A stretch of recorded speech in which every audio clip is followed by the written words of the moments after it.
Yo, yo, yo, yo, yo. Mic check, mic check, mic check. Can y'all hear me? Can y'all hear me? Yo, yo, yo. Put some ones in the chat if you can hear me, ladies and gentlemen. Woo. Can y'all hear me? Can y'all hear me?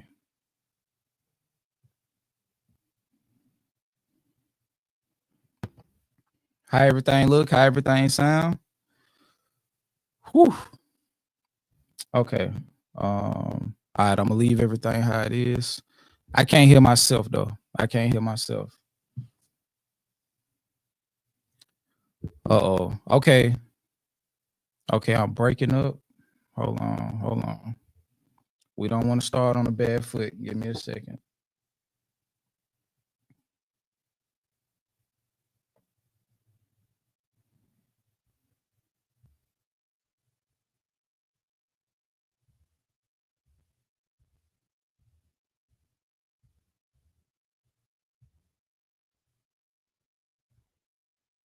How does it sound now?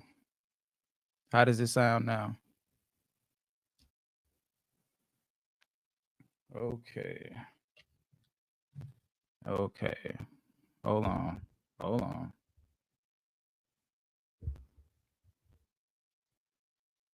Did you and DJ just get finished playing? No, no, no, no, no, no. DJ, this is his first game. So let's give a round of applause for DJ. He playing his first semi-pro game today. So put some W's in the chat for DJ. He's playing about an hour from here. I was thinking about going until I saw how far it was, and I was like, "Shit, I ain't gonna make it, DJ." But sheesh. Okay, hold on. Uh,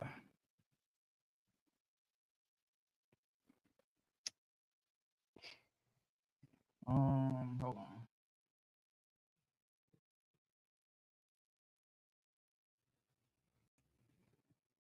Okay, I'm gonna put them back on. I can't hear, but we'll just keep them plugged in. How does it sound now? How does it sound now?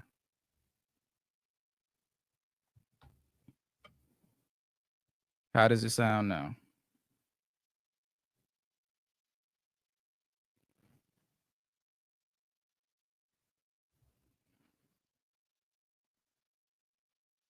Oh man.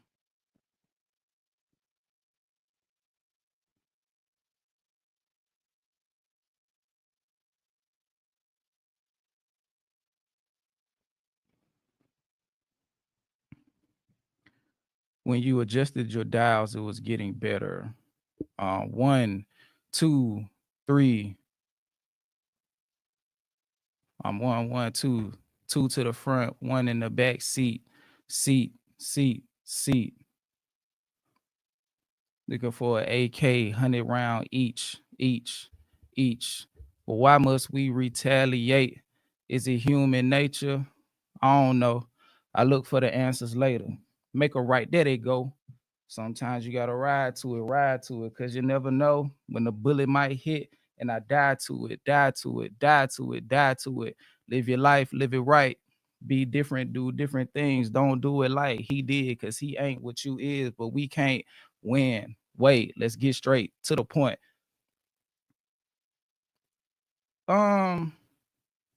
No. I got $2 in cash out for the first person to tell me where them bars came from.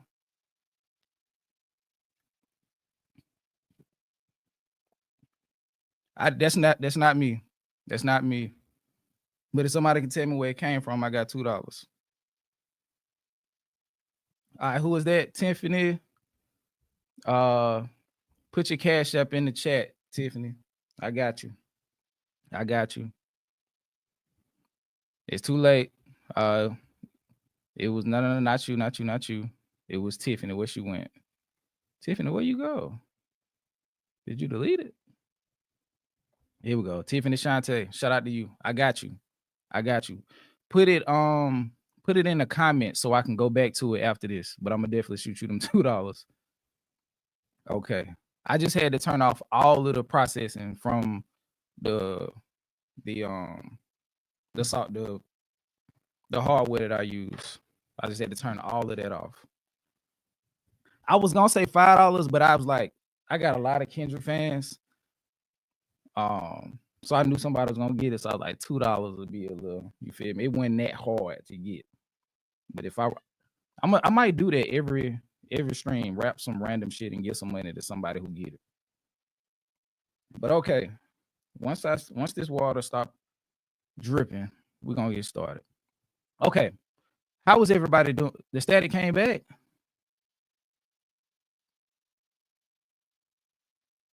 I don't know what's going on, y'all. Let me take. I don't want to take it off the charger. Because I don't want to run the risk of it dying. Bro, what's going on, bro? Okay, let's try this.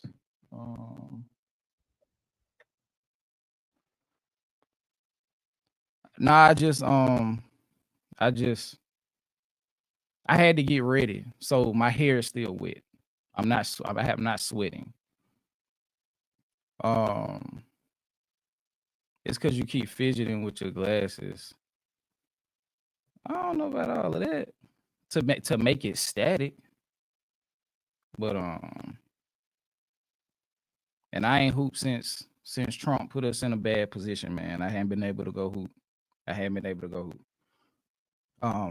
But how are we sounding now? Hopefully it's not still okay. What about now? If I'm back off the mic, how does that sound? How does that sound? It would be the first stream back too.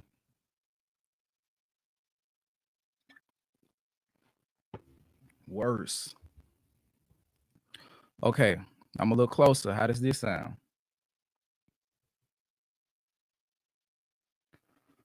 Jesus Christ.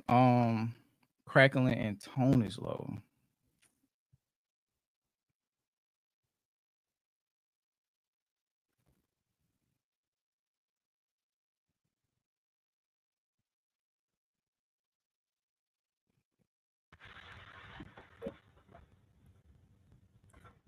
Okay. We finna try something different. I mean, we can do it, but wanted to alert you. We'll listen to whatever. Now, I don't want it to sound bad, man, because it'll affect the quality of the playback. But I'm trying something off the laptop. How does this sound? It's probably sounding crazy now because of the fan from the computer. Okay.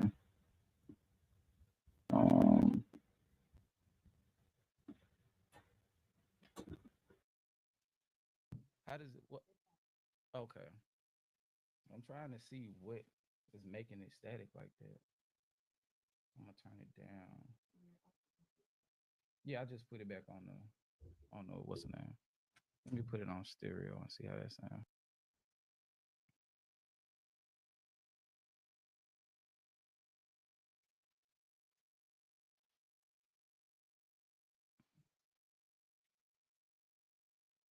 Okay.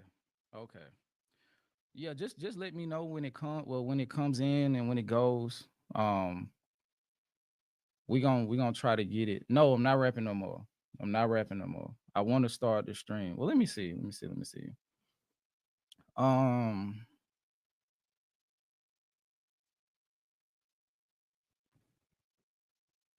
no, I can't think of nothing. What's something? Okay. It sound good? Okay. My mind warps and bends, float the wind, count the 10, meet the twin, Audrey Ben, welcome to the Lion's Den. Uh Original skin, many men comprehend. I extend myself, so you go out and tell a friend. What he say? Some is all that you believe in. Faith is what you make it. That's the hardest shit since MC Ren. Alien can blend right on in with your kin. Look again, cause I swear I spot one every now and then. Okay. That one was not official. That one was not official. If I take it off, my hair gonna look crazy. So it's just got to be what it be. Leave me alone, Miss Mia. Okay, okay. We got a full docket. Let me see who's been in the super chat. Shout out to just another Google account for becoming a YouTube member. Shout out to Apps as always. Thank you for coming and supporting the chat. We gotta talk soon.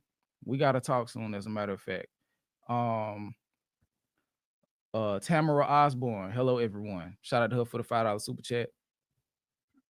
And shout out to Miss Mill for shouting out Tiffany, so we won't forget. We're gonna get you that. We're gonna get you that money. You can do something with it. You can do something with it. Okay. We have a very, very full docket today. Got a lot of stuff I want to talk about. So for some of the smaller stuff, we'll get that out the way first. To my real hip hop fans, real hip hop fans, Saba and No ID dropped a project the other day. I let me see, let me pull up the title of it. I didn't get to listen to it yet, but I know it's fire. I know it's fire. Because I wanted to do a reaction for it, but I just hadn't had the time. From the private collection of Saba and No ID. Yeah, wet hair don't care. We gotta make it shake. Cause I could spend more time. I could come back with dry hair, but it'll be 8 o'clock. It'll be after 8 o'clock.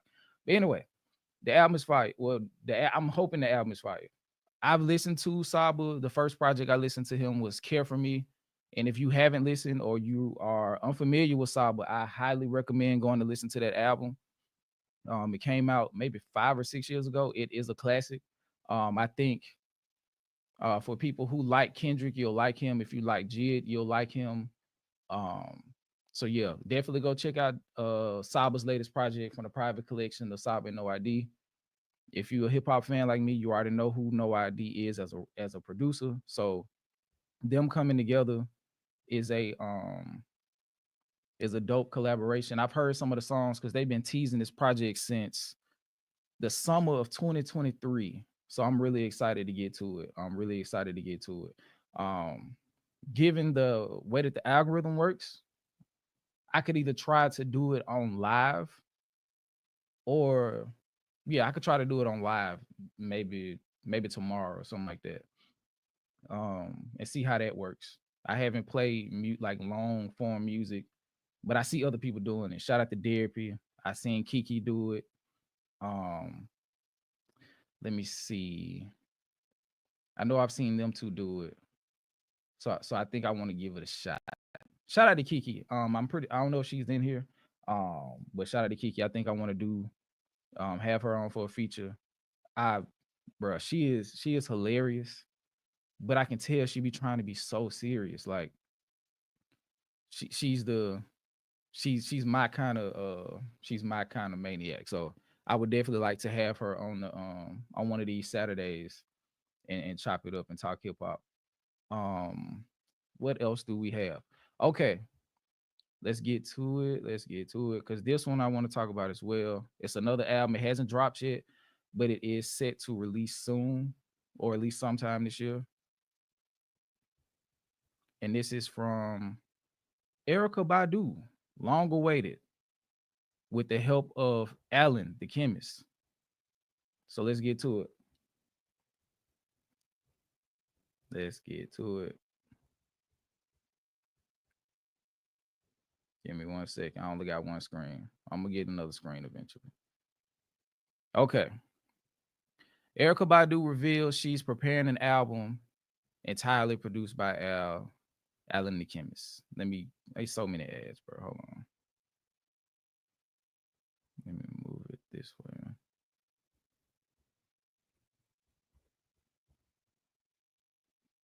Erykah Badu has provided some insight into her highly anticipated collaborative album with The Alchemist.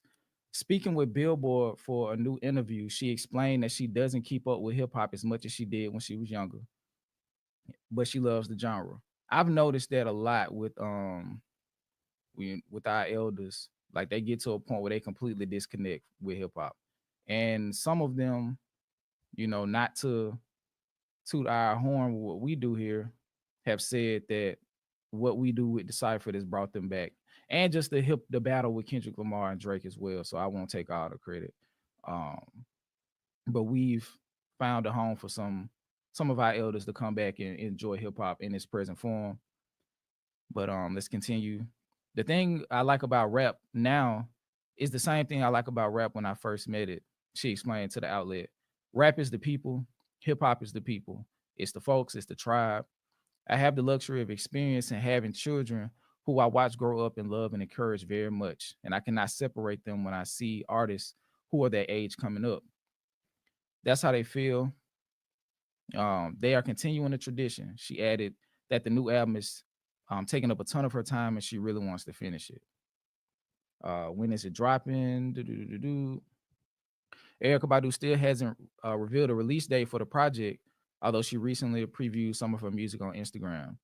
It'll be her first studio album since dropping New America Part 2, Return of the in 2010.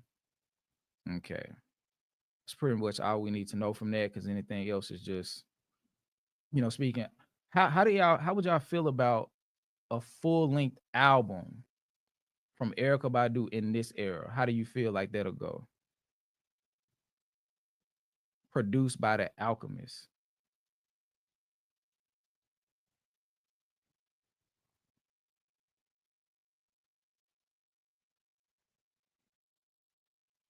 Shout out to everybody who just came in the chat. Please hit the like on the way in. Please hit the like on the way in. That is a free way to support the stream, and it helps push us out to let people know we live and that what we're talking about is being enjoyed. So please hit the like button for them. Let's see.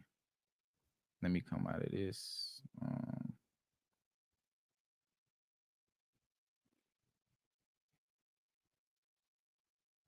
It didn't have a length on it, from what I saw. Um, but I mean, the longer the better. I mean, long as it's not bloated, but Jake is, I don't have a problem with the length of the project. I hate that people feel like in this, probably since the 2010s, that an album is too long if it has more than 12 songs on it.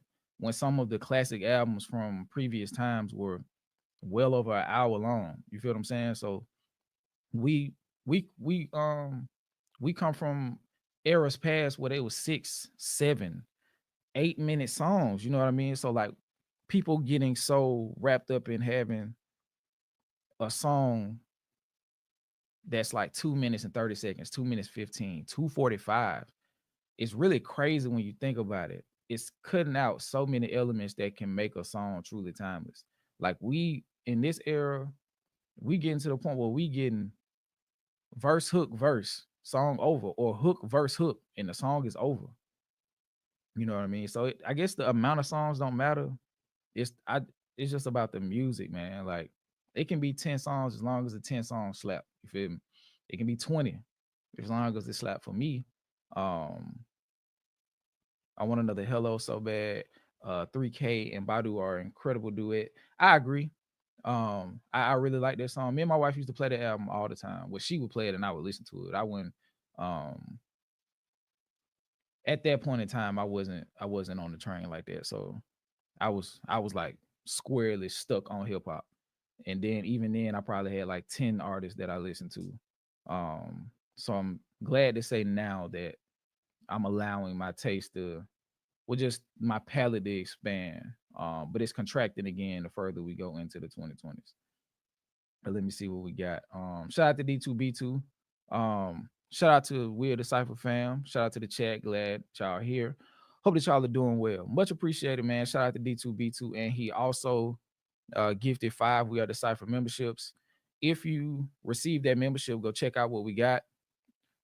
We have the Road to 100 series that we've been working on for a while, trying to get to the 100 albums that dropped last year so we can do a top 20 eventually. Luckily, right now, the music industry is going slow in terms of output. So we have time to catch up and in that series successfully with the top 25 album live before the year heats up. So um granted, DJ is he doing his semi-pro thing on Saturdays. So uh with us balancing our schedules during the week since we had to go back in the office, I think we just had to go through a week or two to get adjusted, and once we get through that, we'll get back to the regular scheduled programming as far as that road to 100 series. Let me see. Let me see. Okay, it seemed like everybody is going to be pretty much excited for the Erykah Badu and Alchemist. How do y'all feel about just the Alchemist production? What do you feel like Alchemist could provide to an Erykah Badu? What do y'all feel like the Alchemist could provide to an Erykah Badu? We know what he can do with the rappers. We know what he can do with the rappers. You feel what I'm saying? So like just having an actual R&B singer or a soul singer. Um, and I'm not doubting them. I'm not doubting them. Happy Valley Farm, shout out to them for the super chat. Instant gratification era, shorter attention spans. Blame TikTok. I'm old school though. As long as it's great music, the longer it's better. Salute. Pause though. Pause though. Some airy, majestic atmosphere. I think the sample work will be amazing. I think the sample work will be amazing. So I know that at least the soundscape will be dope. I'm just kind of worried about, not worried, but I'm curious to see like how he navigates those slower BPMs. That's not like, and with creating space for her to be able to sing, because she's not necessarily a rapper. So um I wonder how I wonder how that's gonna sound, because it could very well be the combination that we didn't know we needed, like Nas and Hit Boy. Even though Nas was the elder statesman, and Hit Boy was um a very solidified veteran, looking to solidify himself even further.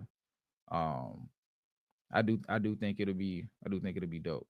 Um, I'm just curious. That'll be the first thing I listen for. But I'm super certain that he can pull it off, especially what he's been doing probably since 2020. I don't think anything's out of reach for him. Shout out to Down in Dixie, our Birmingham brother, with the super chat.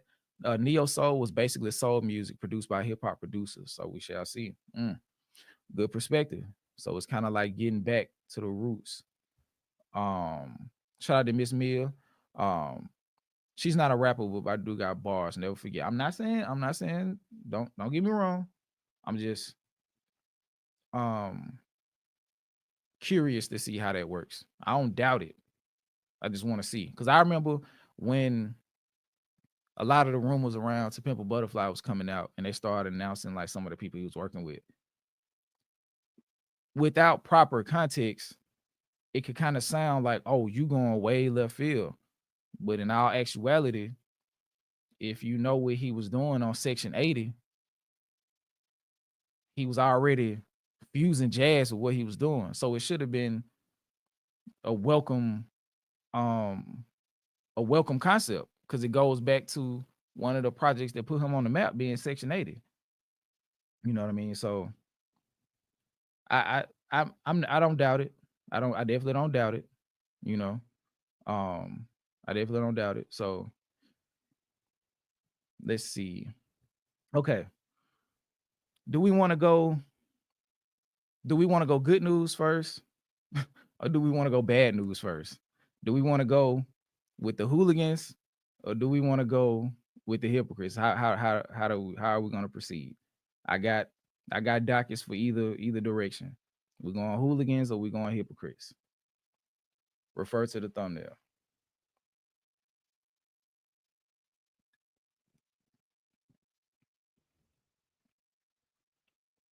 Okay. D2B2 is such a pivotal part in these live streams.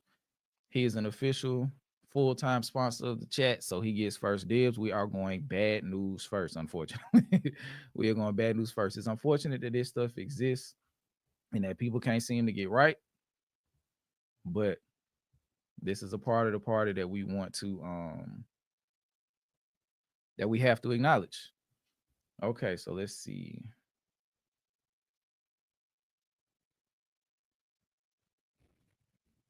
Give me 1 second. Let's get this up.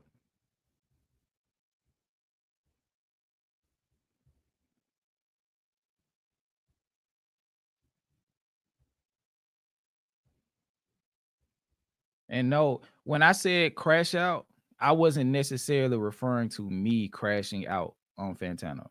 It could happen, but that's not my intention. At the stage. Come on, Skip.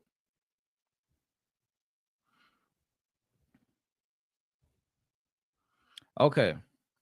Rappers, murder, and city hall fraud inside the Big U charges rocking LA.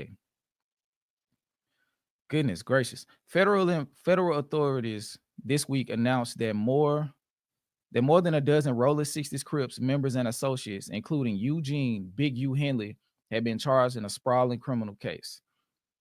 Henley, who helped launch rapper Nipsey Hussle's career, has been accused in a federal complaint of running a mafia-like criminal enterprise that carried out a series of racketeering crimes, including extortion, human trafficking, fraud, and the 2021 murder of an aspiring rap musician.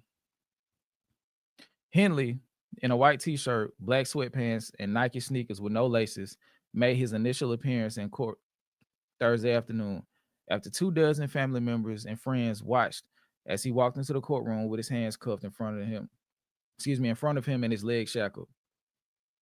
Okay, we know who the Rolling 60 Crips are. We're from who we from. What is Big U accused of? After a years-long FBI investigation, federal authorities have accused Henley of kidnapping and fatally shooting a young rapper in the face. Wow. Wow, and leaving his body in the Las Vegas desert over perceived disrespect. He is also accused of directing the robbery of an unlicensed LA marijuana dispensary that had stopped making extortion payments. Who does this nigga think he is, bro? If this is true, of course. Henley also allegedly defrauded companies, donors, athletes, and celebrities, including professional basketball player Draymond Green and former NBA MVP Shaquille O'Neal, persuading them to donate to his charities and later allegedly transferring the money to his own personal bank accounts. This nigga is a demon. This nigga is a demon, bro. Uh, authorities have also accused Henley of fraudulently obtaining funding from the Gang Reduction and Youth Development Program overseen by the LA Mayor's office. His nonprofit Development Options was allotted 2.35 million from the city from July 1st, 2018 to June 30, 2023, according to the complaint. Henley's organization is one of more than 20 involved in GRYD, according to the city. Oh my God. Okay. In a statement, DeMarcus Fennell, Mayor Karen Bass's press secretary, said the city has zero tolerance for malfeasance. Word of the day. Over the past 2 years, increased oversight on GRYD programs. The city has strict oversight in place. However, the complaint alleges a sophisticated effort to thwart oversight for many avenues of funding, including the city. Fennell said.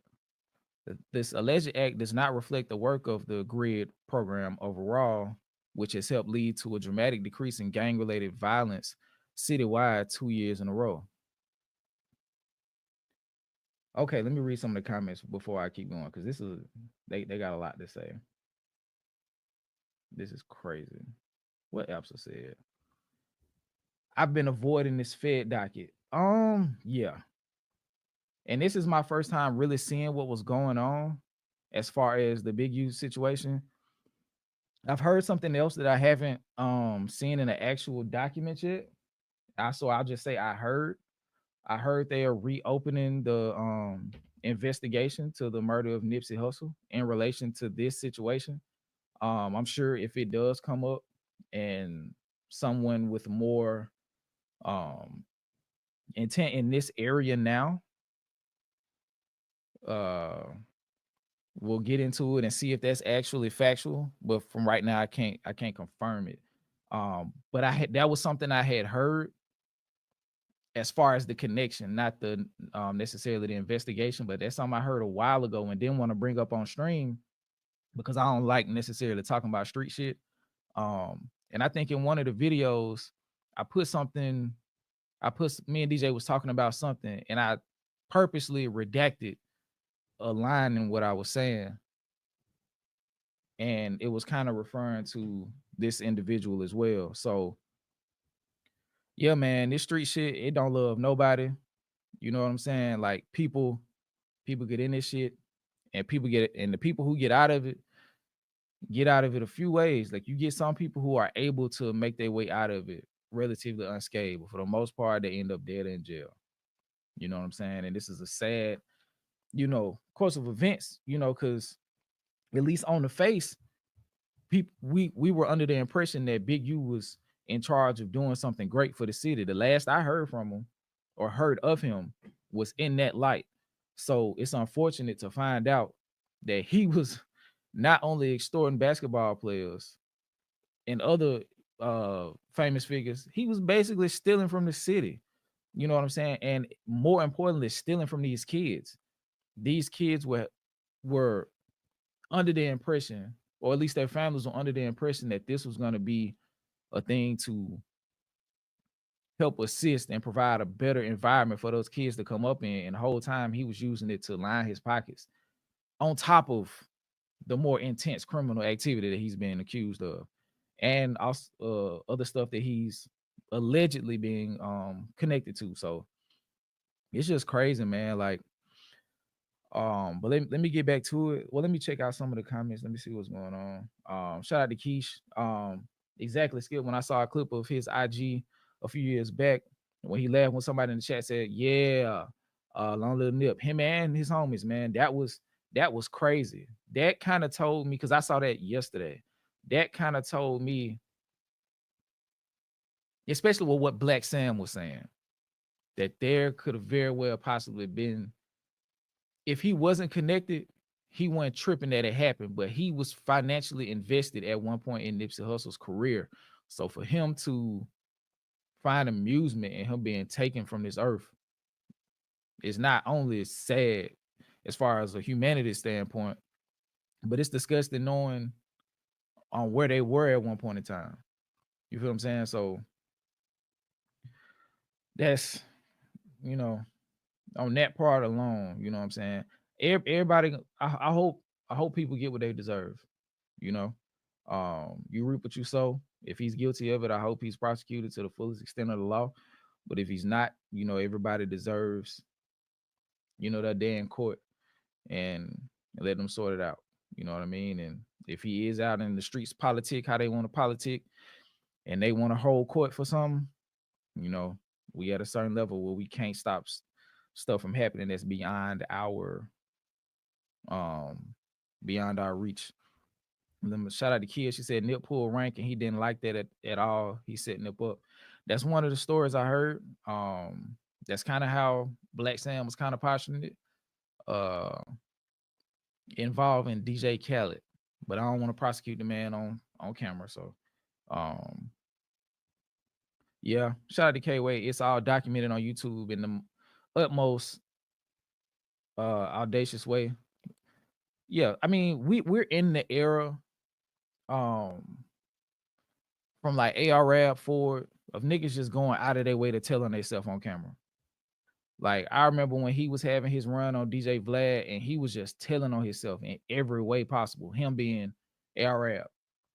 So like when people do shit like that, it's just like, bro, you beg to go to prison. You beg to go to prison. You feel what I'm saying? So it's just like you you got what you was like what you were on your knees pleading for. Let's see what Black Killer said. Uh, I just Debo's now what's up. Hold on. I don't know. I might have missed that. Shout out to Alicia Humpage. That's okay. Deleted mentioned the possible Nipsey connection in this new video. Okay, shout out to Deleted, man. Shout out to Deleted. He's willing to go the depths that a lot of people aren't. So it'll always be a space for him. And shout out to him on his growth in the last like 8 months as a channel. I know he's on his way to 100 and beyond. So definitely shout out to Deleted, man. Definitely shout out to Deleted. Yeah, man. Yeah, these niggas is like they are they are on a mission. They just can't shut the hell up. But that'll get them where they want to go. You ain't gotta worry about niggas snitching on you, telling on yourself. But let me keep reading this. Okay, so how has Big U responded? Before he surrendered to authorities, Henley made videos blaming the allegations against him On internet gossip, in recent years, posts on social media have accused Henley of killing Rayshon Williams. Authorities made a nod to that in the federal complaint, pointing out that within days of Williams' death, multiple people sent Instagram messages to Henley demanding answers for what happened to RW, all of all of which went without response. All y'all who be sending shit on the internet, promoting and listening to what they're saying, all of y'all supporting this, Henley said in one video, referring to accusations that have been made against him. Although Henley did not specifically address the murder in his videos, he called the allegations against him bullcrap. What crimes am I committing to cover up with development options? I ain't committing no crimes. That's a double negative. You did that shit. Covered up anything with development options, Henley said. Yeah, okay, this is about all the other people. We already know Big U is the biggest target. So I'm trying to see if there's anything else worth reading in here.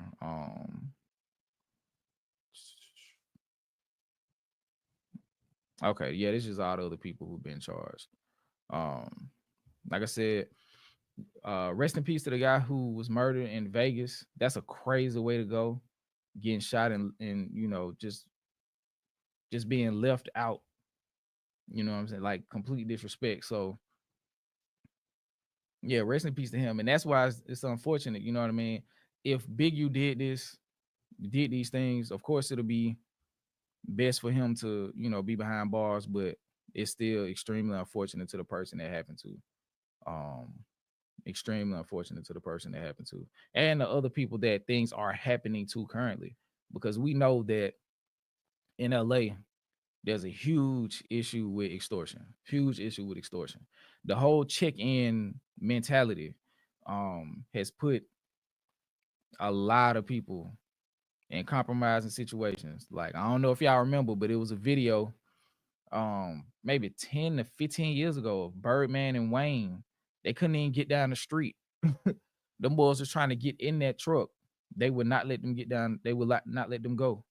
And of course the video turned off. So I'm pretty sure that they had to quote unquote check in before they can get off the street, especially with Wayne at that point in time. Repping blood so heavy. Shout out to Keith. Brick Baby caught up in that too. That's a fact. Was looking at him sideways after he started talking sideways about Drakeo after he passed. Brick Baby has been a weirdo for a long time. Just some of the stuff he talk about. Anybody who's supposed to be super gangster and all of this stuff, the way he come up off information, you can tell that he was using the clout to get himself to a place where he could be of importance. And the further it went, the more he had to say, the more conflict he had to create. The issue that he was having with Cowboy related to Nipsey, that was weird. And I probably was into that maybe 2 or 3 days. And after Brick Baby kept saying what he was saying, I was just like, all right, you got it, bro. Because I can tell that you're reveling in this. You're reveling in this. So yeah, he can keep that. And then what solidified it was when he popped up on Adam 22. When he started working with Adam 22, and people are all well aware of who Adam 22 is, that's just insane to me. Like, why do all the street niggas go to where, like, go sit down with people who in any other situation they would not trust? You feel what I'm saying? Like, bro, like Adam 22, if you in the hood, Adam 22 look like the person that's gonna set you up. And y'all go sit down in front of 6 cameras in 4K and talk with him all day, multiple times. If this man don't mind sending his wife out, you think he minds sending you to jail and pulling up sensitive information and putting you back in beefs that you shouldn't even be in the first place?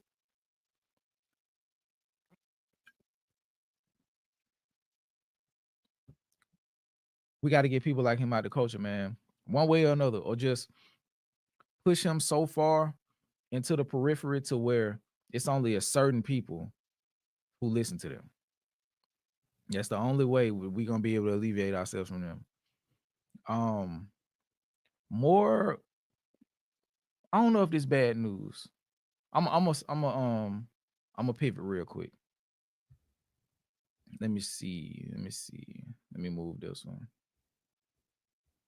because we got some stuff to get to today, ladies and gentlemen. This might be good news. It started off from a bad thing, but this might be good news in the long run because I think this nigga deserves it. Um, I think he deserves it. It's about time somebody put hands and feet on this nigga, but knowing these people, this will be the way that it works best. Jay-Z, Beyonce considering taking legal action against Ye over vulgar posts. Let's talk about Kanye, ladies and gentlemen. I'm thinking about doing a video related to Kanye tomorrow. Not too long, just kind of because I kind of just want to report what's going on right now. But I think my opinion about Kanye as an individual and why we should view him in the manner we should view him, I think I'm gonna put that in a video tomorrow. I think I'm gonna record it tomorrow. Not too long, maybe 10 minutes.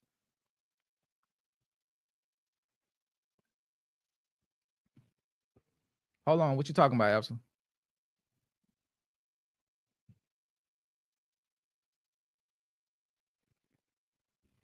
Hold on.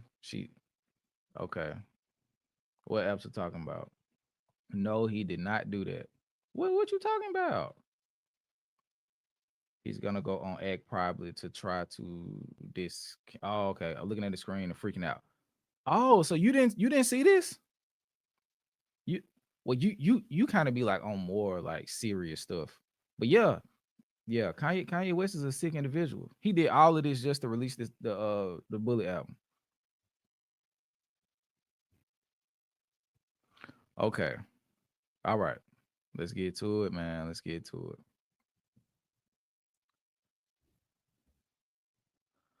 Oh man. Jay-Z and Beyonce are weighing legal action against Ye over his vulgar attacks on their children. Page 6 reports, and by the way, this article is from Vibe. Page 6 reports that the Carters were in shock over the rapper formerly known as Kanye West, most recent rant, what he called Rumi and Sir mentally challenged. A source close to the camp disclosed that the couple will absolutely not stand for it after Ye has spoken about their children in such a vulgar and offensive manner. In fact, Jay-Z and Beyonce are aware of the post Kanye has since deleted and are discussing how they want to handle this situation, whether that be privately and or in a legal matter. Let's stop right there. If I see, look, ash potatoes, you being messy. It's not what I said. It's not what I said. I said that she be on more serious stuff. She not gonna make a video on Kanye speaking out and disparaging the kids unless she can do it in a way that suits her position and what she contributes to YouTube. It's not what I was saying. Do not disparage do not disparage me and cast aspersions on my name. I will turn into Stephen A in this. So let me see. What was I saying? Oh yeah. If I'm Jay-Z, I'm catching Kanye in traffic. I am catching Kanye in traffic. I know Jay-Z old. I know he in his 50s. But if I am him, I don't mind breaking my hand on Kanye's face. I don't mind. I don't even use them that much. I don't write no more. I can sign all my business deals electronically. I can have my assistant sign it. I will break his face or break my hand trying. I'm choking Kanye in public. You feel what I'm saying? Like, I'll take that charge. I'll take it. Ain't no way that we come from where we come from. We escape that. We meet people and build friendships and feel like we are close enough to these people to consider them brothers, have a fallout about whatever. And I do all that I can to keep my name clean and to keep your name out the mud when it's stuff I could have said about you a long time ago. And you call my kids mentally challenged? On top of that, so you can sell an album that I'm telling you, I am painting the curb with Kanye's face. If I'm Jay-Z, I'm painting the curb with his face. Cause ain't no way, bro. Like as a parent, bro, ain't no way you finna let somebody talk about your kids like that. Like we have big enough issue going to parent teacher conferences and the kids and the teacher saying that maybe you should be more involved at home with your kids' education. That's a crash out. You calling my kid retarded is a completely different thing. A lawsuit not gonna do it. I feel like Beyonce, but like you bigger than this, Jay. Like we just gotta show them, you know what I'm saying? We gotta show everybody that we're above that we're not gonna stoop to that level. Nah, gang. Nah, gang. Mm-mm. Didn't Jay-Z stab his brother or something crazy like that? I'm telling you, like, shout out to V Conley. Yes, what's say? Bring back Shane. Ye needs to be chin checked. That is a fact. That is a fact, bro. Like some people, and then he keep gaslighting the public, talking about some. Oh, I got what do he say? I'm bipolar. I got autism. Okay, bet. We gonna see for real. We gonna see for real. We gonna see if it fall out your ears. We gonna see if I can exercise that autism about you, because because you lived your whole life. You didn't realize you had autism until you was facing blowback for stuff you were saying. You weren't bipolar until you felt compelled to speak in a way that's the only thing that can save you. Like I'm even looking at the Donda and the Donda rollout, the Donda project. What did they call it when they performed on Sundays? What did they call that? What did they call it? Sunday service. I'm looking at all that funny now. I'm looking at all of that funny now. Cause now, let me let me go back. Let me give me real quick. But I feel like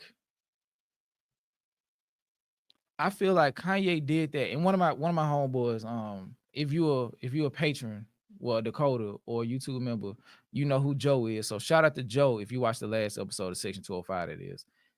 A few years ago, he said he couldn't really get into Donda because he felt like it was equivalent to performing gospel at the Apollo. And I was like, what you mean? He responded, he said, you know, people are going to be, especially black people, are going to be inclined not to boo you if you're singing gospel on stage. And I feel like Kanye continues to try to position himself into places where he cannot be blamed for his actions. And Donda was one of those, well, Sunday service was one of those things. And it may be possible that he was using some of that. Like, well, I don't know. I don't want to say that. Because I don't want to mention that. I don't have no proof. But let's come back to this in 5 years. There may possibly be some money laundering going on somewhere. There may possibly be laundered money, especially with the connection to Trump. There very well may possibly be some money laundering involved to help him get out of debt. It very well may be. And I feel like he might be bought at least a little bit. You feel what I'm saying? So I don't have much information on that, but don't be surprised 5 years from now we looking at money laundering accusations from Kanye West.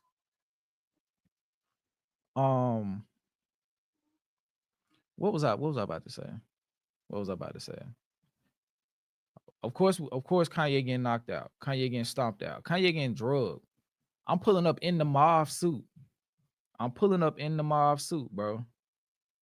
And I'm getting it a little dirty. But yeah, Kanye, shout out to Aretha. Kanye is definitely a fraud, bro. Kanye found a way to gaslight and manipulate the public. to now where people are trying to excuse his Yahtzee behavior, saying that it's a way for him to step on the legacy of of Adolf Hitler. Like, it's just crazy the lengths that people are going to with mental gymnastics to try to make up to try to make space for him. Like, after I heard Vultures, I was like, yeah, that's it. That's it.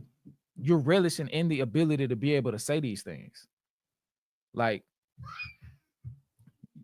and I think God rest her soul. I think Donda was really saving us. Miss Donda. I think Miss Donda was really saving us from the person that Kanye West really was.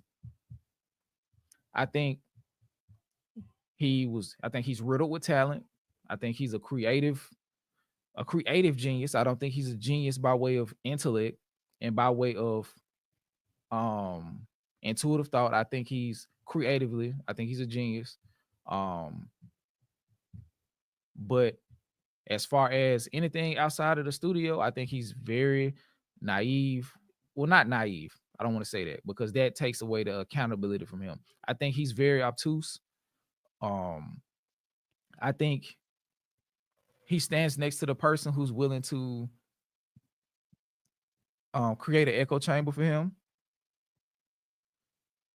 And that's why just think about this. Like, look at how many good people Kanye pushed away. Kanye destroyed his rap career because of his own arrogance. He ran off Rhymefest, Consequence, Chance the Rapper, The Good Chance, Pusha T, Sci-Hi the Rapper, Sci-Hi the Prince, excuse me, I'm gonna say Sci-Hi the Rapper, Sci-Hi the Prince, Big Sean. The whole good music is gone. Like, look at how many artists that were pivotal in Kanye West being who he was, that he ran off, that don't want nothing to do with him because he can't keep his mouth shut. I saw something today where he asked some extremely inappropriate questions to Iggy Azalea, allegedly. This is per her words. He was asking her about the penis size of her boyfriend, which is crazy. Like, and then doubling down on it. And then when the video went viral or whatever, he retweeted it or whatever y'all call it on X these days and admitted it. Like, Kanye West is a sick individual, bro. Like, this is the same person that was showing porn to his associates at Adidas. Like, he's him being the only child, you can tell he wasn't told no much. You can tell he was afforded a lot of anecdotes that are meant to build you up in a positive way. You can do anything. You can be whoever you want to be.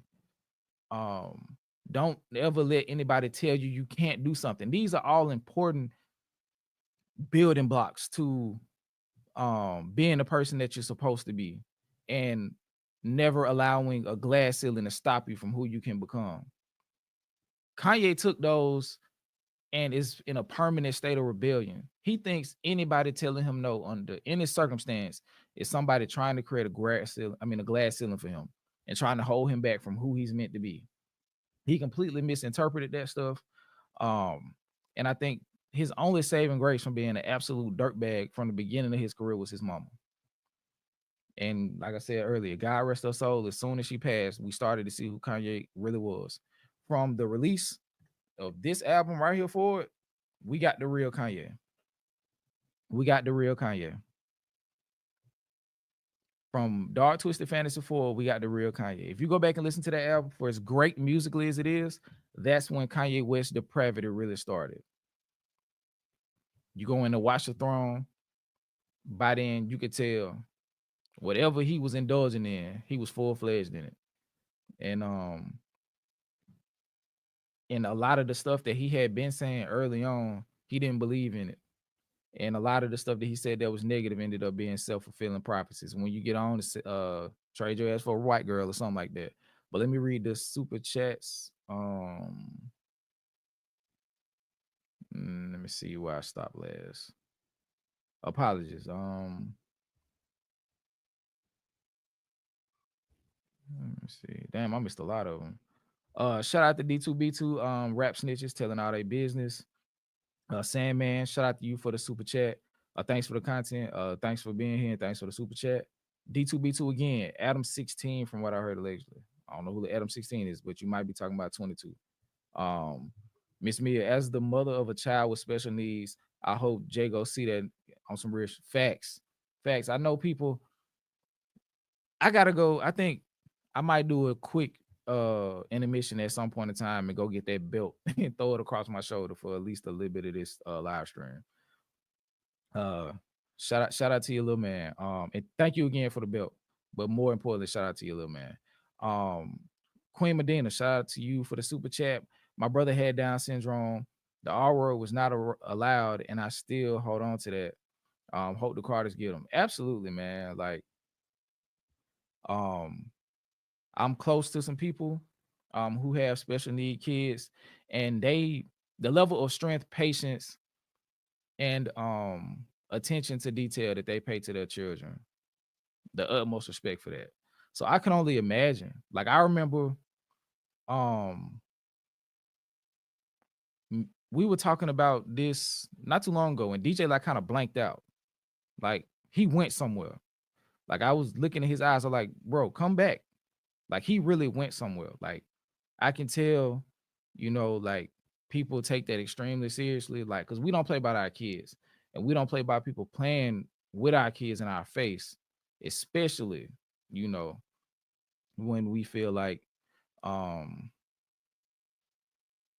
when we have to be a little bit additionally protective of our kids, So I'm telling you, man, don't be surprised if Jay-Z catch him at an event and paint the town red with him, bro. Do not be surprised. Do not be surprised. We're going to give him way more grace than we gave Will Smith because we know he deserved it. D2B2, shout out to them again. Someone insulting your kids is more than worthy of crash out for. That's a fact. That's what I was just saying. Let me repeat that. MC Hammer would not have let that disrespect slide. Facts. Like, people don't know. Like, MC Hammer, like, he was making crossover music, but MC Hammer was about their business. MC Hammer was about it. He would pull up and, you know what I'm saying? That fade will get ran. Shout out to Dre. Hove popped his big brother over ring. Exactly. Yay tripping. That's what I'm saying. Like, I know he had did something. I thought he stabbed him, whatever, but Quincy Jones said it best. Ego is just an overdressed insecurity. That is a fact. Speaking of egos, I am working to the people who didn't see the post. I am working on a Drake video, a rather extensive Drake video. Apps, I'm gonna need to talk to you about this too, just as far as like the creation process. This will be my first long form video, and the way it's going, this video is going to be at least an hour, quite possibly 2 hours. Hold on. What's up, buddy? Good night, buddy. Good night, Izzy.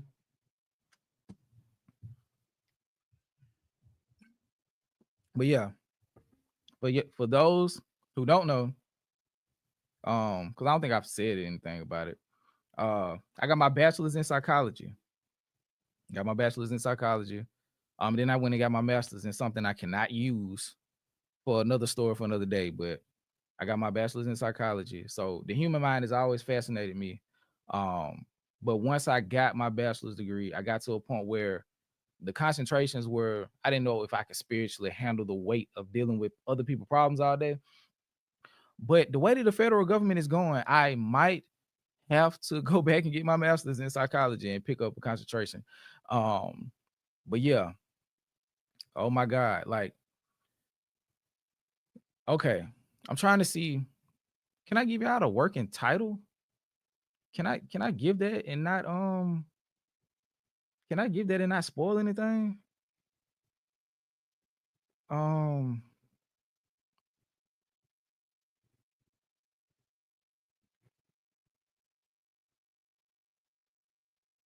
Okay, don't do it. Okay. Shout out to D2B2, my guy. Let me see. Chipping in for Skills first long form video essay. Thank you so much. Because the way it's going, I might have to hire an editor. Because I feel like I could do it, but I've never done it. Especially that much editing, like, because watching those videos is basically something It's constantly changing. So I'm sure I could. It's just a time thing. So I may have to hire an editor. So shout out to you because that's probably gonna go to that fund. Um, I got a friend who does more like highlight videos and content like that. So I'm sure he'll be willing to at least give me, excuse me, some pointers. But I'm at 10 pages of notes already. And I'm not halfway done yet because I haven't gotten to, dang, I don't want to spoil that. But let's just say it's 7 years of pullable content that I haven't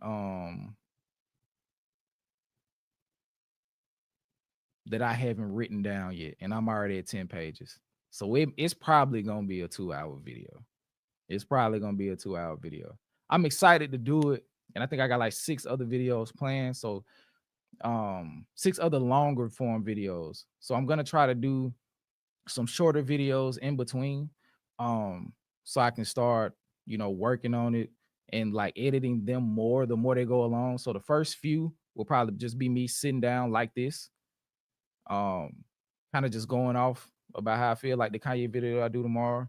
Um, trying to train the algorithm too, because YouTube sees us as a reaction channel. So I want to kind of expand how YouTube views us before I drop this video. And I'll be giving you guys, warning the closer we get, because if I can have all of y'all watch it 5 times, like I want this video to do extremely well. Because of course a lot is going to go into it, and that will allow me to pivot, and add another column to what we do here, where we are decipher. But oh yeah, I hear you loud and clear. As a matter of fact, the closer I get to completing the draft or the outline, because it won't, I'll send you that and we'll work from there. Um, yeah, because as ambitious as this is, I do want to get it right. I know as far as content, it's gonna be dope. I already know that. I can like if I stopped writing today, of course it would be incomplete, but it will be fine. It will be fine. You feel what I'm saying? So I got a couple working documents and I'm building them on top of each other. So yeah. Anyway, uh do y'all want to move to Drake? Like since I just spoke on him, because I think pretty much that's the end of the Jay-Z, um the Jay-Z versus the Jay-Z and Beyonce versus Kanye. It's just, let me see. Yeah, that's pretty much it. Basically fuck Kanye, man. Fuck Kanye. And we'll talk about him a little bit in a little bit more detail tomorrow. But let's get to some of the shit that y'all came for. It's always good to talk about um Audrey. It's always good to talk about Audrey. He's been giving us so much content over the last over the last year or so. I think I'm also might do a year anniversary reaction or like that. I don't know. I think I might have time tomorrow. But yeah, it's definitely Audrey. It's definitely Audrey. This man, for the people who liked him this time last year, it's gotta be crazy, like, to see where he's gotten. But let's get to it. And this is from Hip Hop DX, of course. Drake demands to see Kendrick Lamar's record contract as UMG legal battle heats up. Shout out to Epsa. Like, when you dropped that Monday, that was my first day being back at work in the office. I didn't sleep well the night before. I was anxious about a lot of changes and about a lot of logistical things. That video, the live that you did when you were breaking down the actual response from UMG, thank you so much. Thank you so much. That made that day go by so much smoother. It still was a hell of a day. It was a hell of a day. But you made at least 4 hours of that day fly by. Fly by. I was at my desk cracking up at some of the moments that was going on. So shout out to you for that. But let's get to it. Drake is reportedly demanding to see Kendrick Lamar's record contract amid his legal battle with Universal Music Group, which has the label asking a federal judge to halt all discovery. According to documents obtained by Billboard, UMG is arguing that Drizzy is unfairly demanding highly commercially sensitive documents and should be stopped. In addition, they also allege he is demanding executive compensation details, specifically the annual incentive plans for John Janik, CEO of Interscope Records. In response to UMG's request to halt discovery, I'm so country. Drake's attorney Michael Gottlieb told Billboard in a statement, "It is unsurprising that UMG is desperate to avoid discovery. The motion is a ploy to delay producing documents and communications that UMG hopes to keep hidden and buried. If UMG has nothing to hide, it should not have an issue with discovery. A judge is yet to rule per the writing of this document." Earlier this week, UMG also filed a request to dismiss Drake's lawsuit with prejudice. Plaintiff, one of the most successful rap artists of all time, lost the battle that he provoked in which he willingly participated. That is a fact. But per APSA, that ain't enough. Lawyers for the label wrote, instead of accepting the loss like the unbothered rap artist he often claims to be, been claiming essentially lost the battle, he has sued his own record label in a misguided attempt to salve his wounds. Plaintiff's complaint is utterly without merit and should be dismissed with prejudice. Gottlieb also responded to this with similar sentiments as his above statement.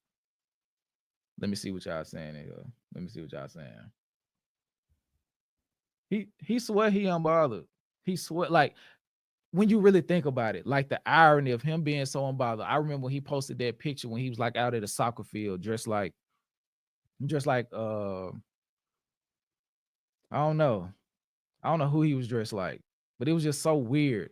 And that little catty caption that he had, talking like he was above it all, and people hating and this, that, and the third.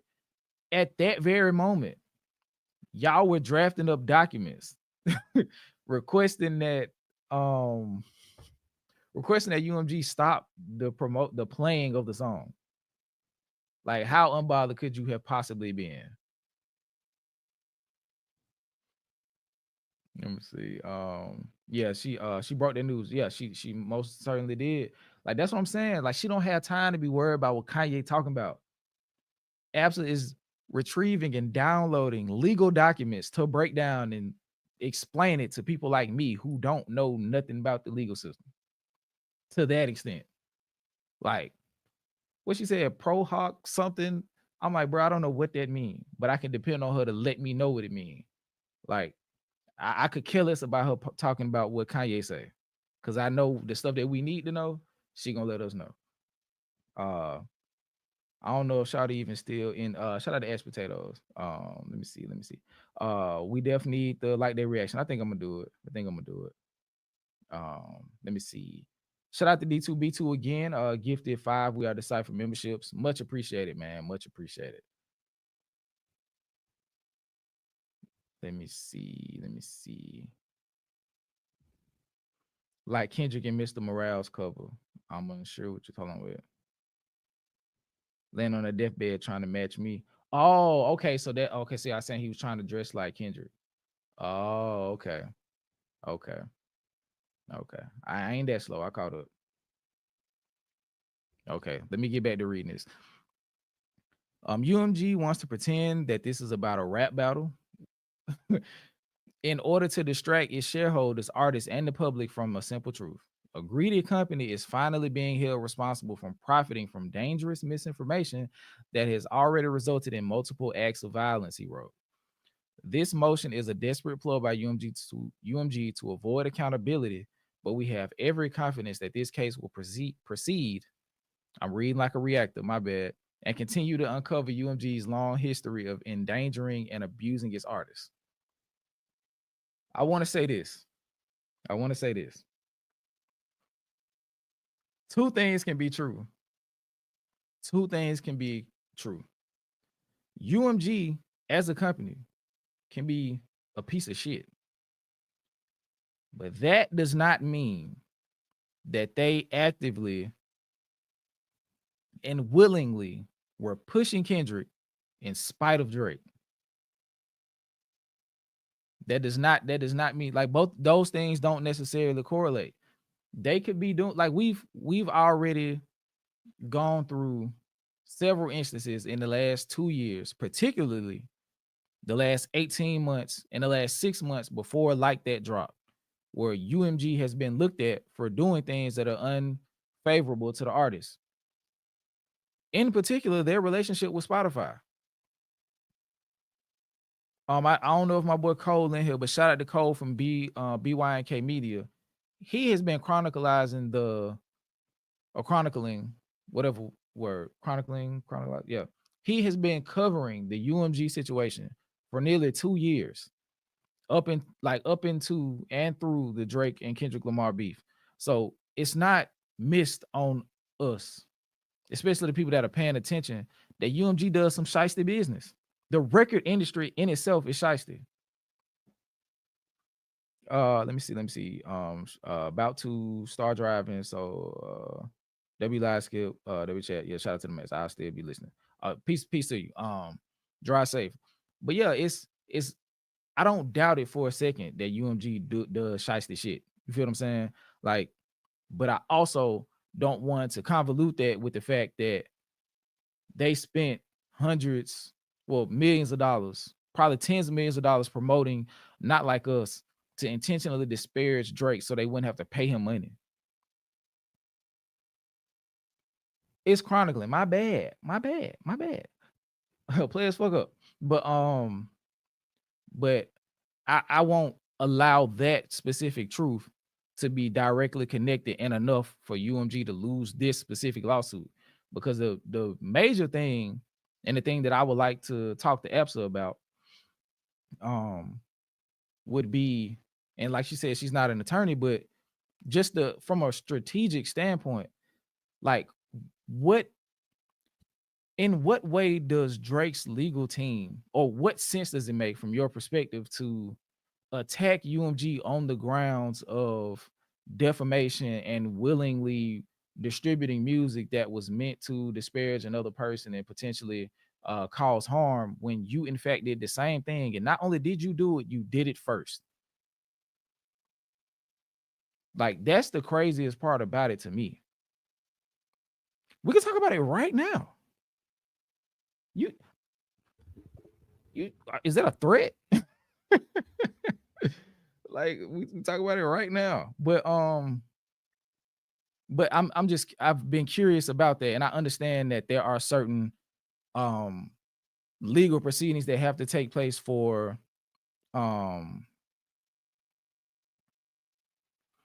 case to be won or lost. No. I'm joking, of course. But yeah, we can talk about it now. As a matter of fact, I'm going to send you the invite as we speak. So yeah, I'm just caught off guard by that. And I'm wondering, of course, what she would have to say about that, because that's curious. Okay, yeah, I just sent it. But yeah, that's one of the things that's tripping me up, because it would perplex me if Drake was able to win and not have to acknowledge the fact that he also participated in defamatory behavior with Kendrick, and it was also distributed by UMG. So I guess in the end, Kendrick and Drake would both sue UMG and they would both get money. I guess that's the only way that I feel like it would make sense, if they both sued, or Drake dropped this and sued Kendrick directly, but he's suing them for doing it. But I think that's all because Kendrick beat his ass so bad, so now he wants to make up the money that he feel like he wasn't gonna get by way of his connection to that battle. You got your ass beat bad, worse than anybody projected, because I'm a huge Kendrick Lamar fan, and I did not think I thought he was gonna beat him. I had doubts at certain points due to the strategy. You feel what I'm saying? Like when Drake started talking about contracts, and it okay, moment of clarity. Let me pull myself back up. And I pull the what's up in a second. Um, from a strategic perspective, I thought what Drake was going to do with from push-ups going forward was more so going to be him even having a confession on wax that not only was he the best, but he was also the biggest and the most powerful of all of the artists who were in the beef, because one way or another he had ownership stake in all of their masters and all of their publishing through his connection with a record company. And this was as soon as it dropped. So I thought that Drake was connected to Gamma, and by extension of his connection to Gamma and being part owner, that he had a vested interest in all of their careers from a certain point forward. But that was me giving Drake credit for something that we now know that he's not nearly smart enough to do. I thought he was going to completely expose Kendrick in a way that was outside of music. And that's why when I heard push-ups, maybe the second or third time after I heard it, and with the original Get Money beat, I thought he was going to take the money route with Kendrick. So I was kind of concerned about that. But yeah, once I started going, I started to realize that Drake didn't have nearly as much ammunition as I, a person who's prone to overthink, thought that he had. Let me see this. Shout out to Down in Dixie.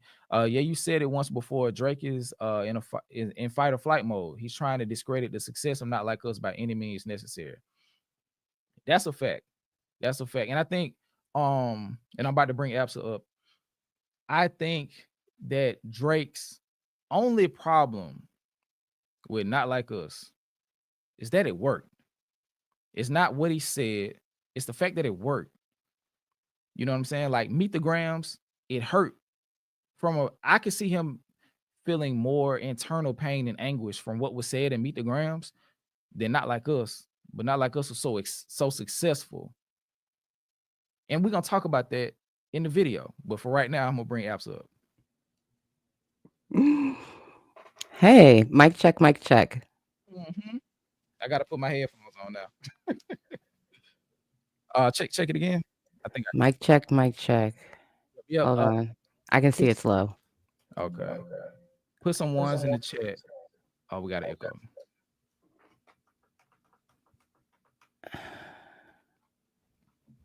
Now, if you go to the audio settings, you can turn on echo cancellation. I hope it don't mess nothing up though. Oh, me? I have an echo? Yeah, I can hear myself. Okay, hold on. If I go to The audio settings. Um, here we go. and right Oh, under okay. speaker, just hit echo cancellation. And if I if have it echo. doesn't, I have it turned on. oh, and it's fine. It's fine. It's fine. We'll make it work. She sound good in the chat. Okay, absolutely super crispy. Dang, you got better audio quality than me.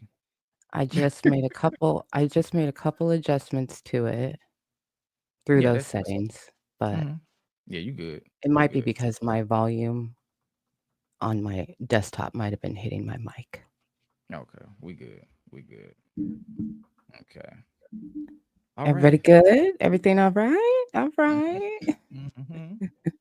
Okay. Now the Okay. question that I wanted to ask you. Well, first of all, how you doing? Let me not be rude. Well, this is much better. I've been analyzing lawmaker data Mm, all day long. So this is better. okay. This is better.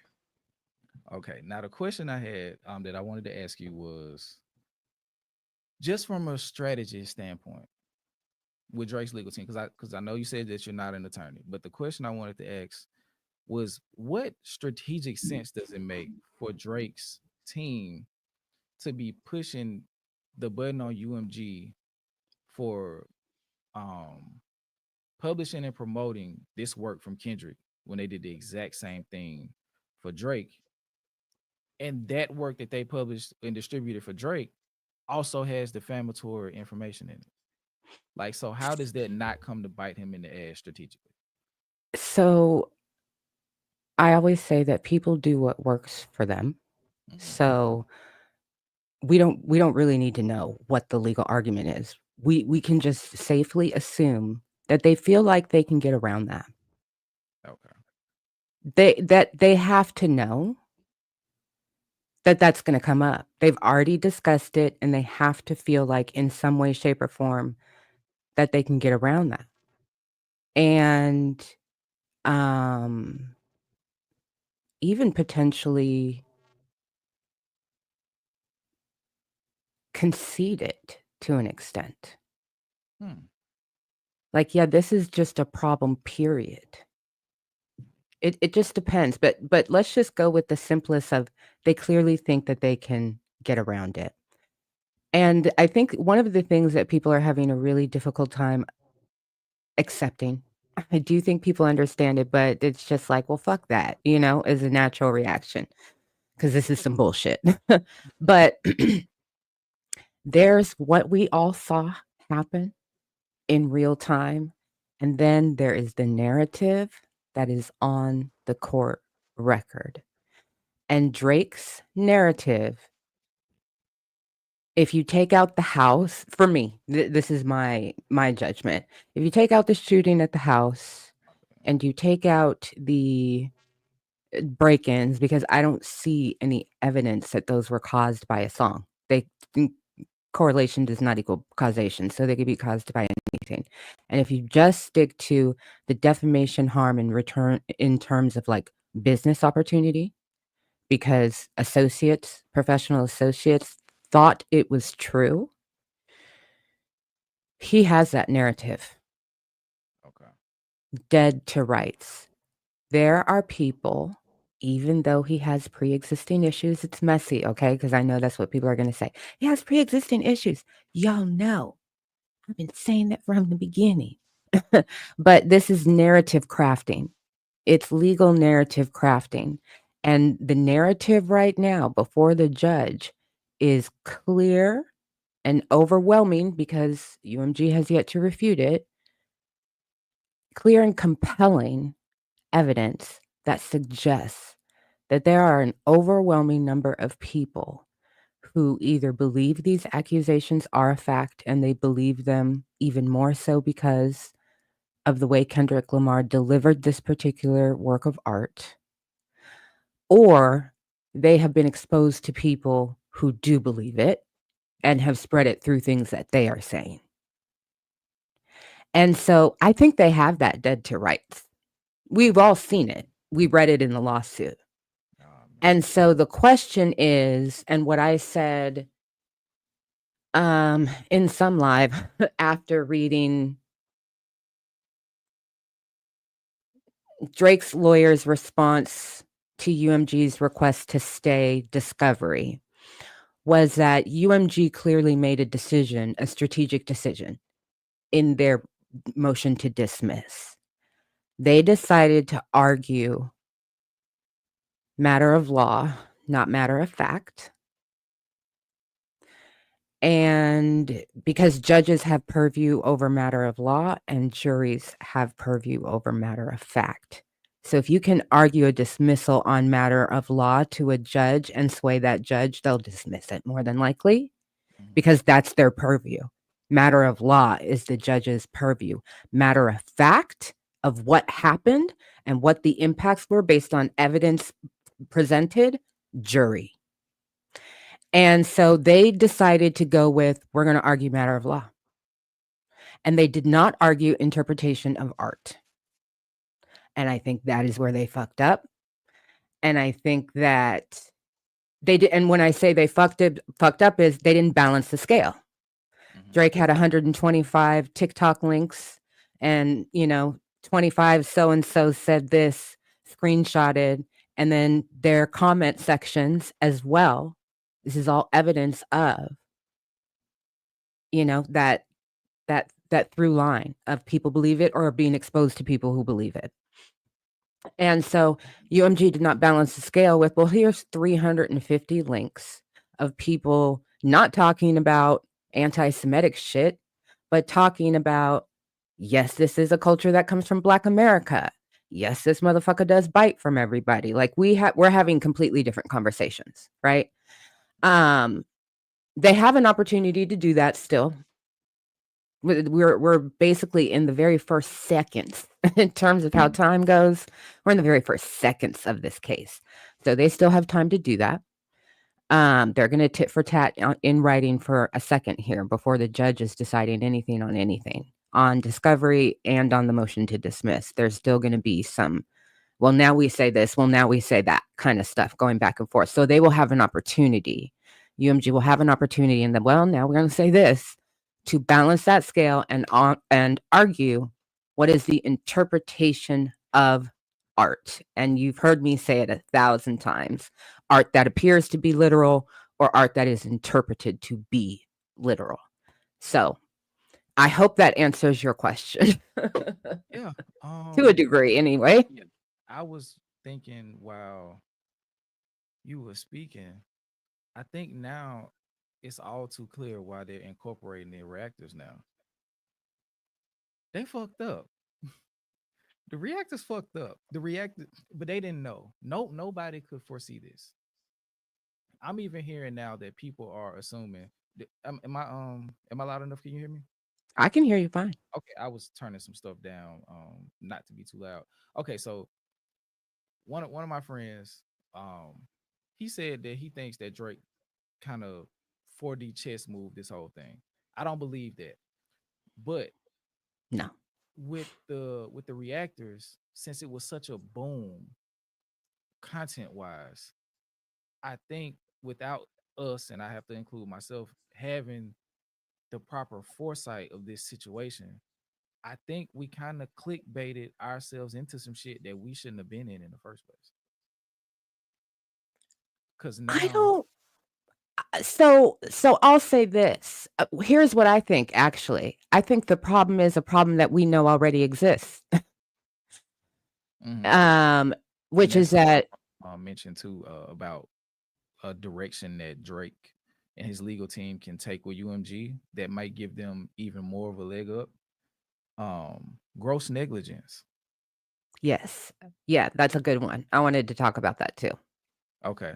But what the point I was making with the reactors, because of course, like the some of the larger reactors are being mentioned in the lawsuit and a lot of links are being input. And we're speaking, or they're speaking, the ones that are mentioned, I guess in hyperbole, or just going off things that they can't confirm and making videos and making content calling Drake these things and connecting him to these things as if they are fact because they heard them in a song. And now Drake and his legal team now are exercising the ability to use that in the case as if that is a representation for the general public believing these things, when a lot of the people who were saying them were to keep people on their channel. And that's why I'm saying I think as a community, reactors and content creators, especially the ones who are more shock jock than anything else, have put themselves in a position that is in the long run helping Drake in a sense. You see what I'm saying? They're asking you to turn up your volume a little bit if you can. I'll turn it up some more. I hear Yo, exactly what you're saying. I think the problem is something that we've talked about before, which is that people talk out the side of their neck about things they don't know about. They want engagement for the bag, and they don't really regulate what is happening on their channel, in a live, in a comment section. They just let shit fly. And it's just like, and also, it is unfortunate that it has to be said, but there is, unfortunately, in Drake's exhibits, he is tapping into a level of our culture that is extensively knowledgeable about rap. but is not necessarily knowledgeable about the nuances of racial history. And so, and what you do say and what you don't say, what's couth, what's not couth, what's PC, what's anti-Semitic and why. They don't even know what that is. They're just expressing an opinion. And they haven't been in situations where people say like, oh, do you know that that's anti-Semitic? No, why? They've never even learned that. That's not even within they've learned something else entirely. And the thing that's interesting to me is, and bear with me, I didn't see anything coming from a malicious place. I saw a lot of ignorance. That's why it's sad to me. That's why it enrages me, because to me, it is evident that people were saying things out of pure ignorance and assumption. And that has been weaponized against them for fucking sure. And whether they want to believe it or not, whether they're aware of it or not, he's still weaponizing it against them in his documents and still going after them. So, but, and so I have no doubt that that is having, we know it's having real world impact on Drake. That there are people that believe this, that there are people that have moved away from him, that this has continued to haunt him. And it has just as much to do with his pre-existing issues as it does to how he's moved after. As it has to do with what he did during and what Kendrick done said. Like, there's a lot of factors. His ego is, he's shining a light on one component of it. So it's not his fault. It's other people's fault. He didn't get the support. They should have done this, that, and the other. A bunch of things were happening. He was scared, he says. And nobody was there for him. And he told them that these things were connected, or he assumed they were. And they didn't do anything. But to go as far as to suggest that they didn't care if he died. I'm concerned about, and I've said this before about Drake, I don't think he's in a good place. I think I said it here. Having a moment of deja vu. I don't think he's in a good place. And I think that he is paranoid. And I will say, just because he's paranoid doesn't mean they ain't after him. Okay. But for us right now, reading all of this based on what it was that we saw happen in real time, we're incredulous. Nigga, what the fuck are you talking about? You did this. You provoked it. You started it. And there are a whole bunch of people around the world who, first of all, don't care. Never got into the intricacies of this, that, and the other. Don't care. And then there's a whole nother segment of people who did get into it, have completely different opinions than what you cited. But you didn't cite those because those aren't the ones that are impacting you. You didn't cite the intellectualness of it.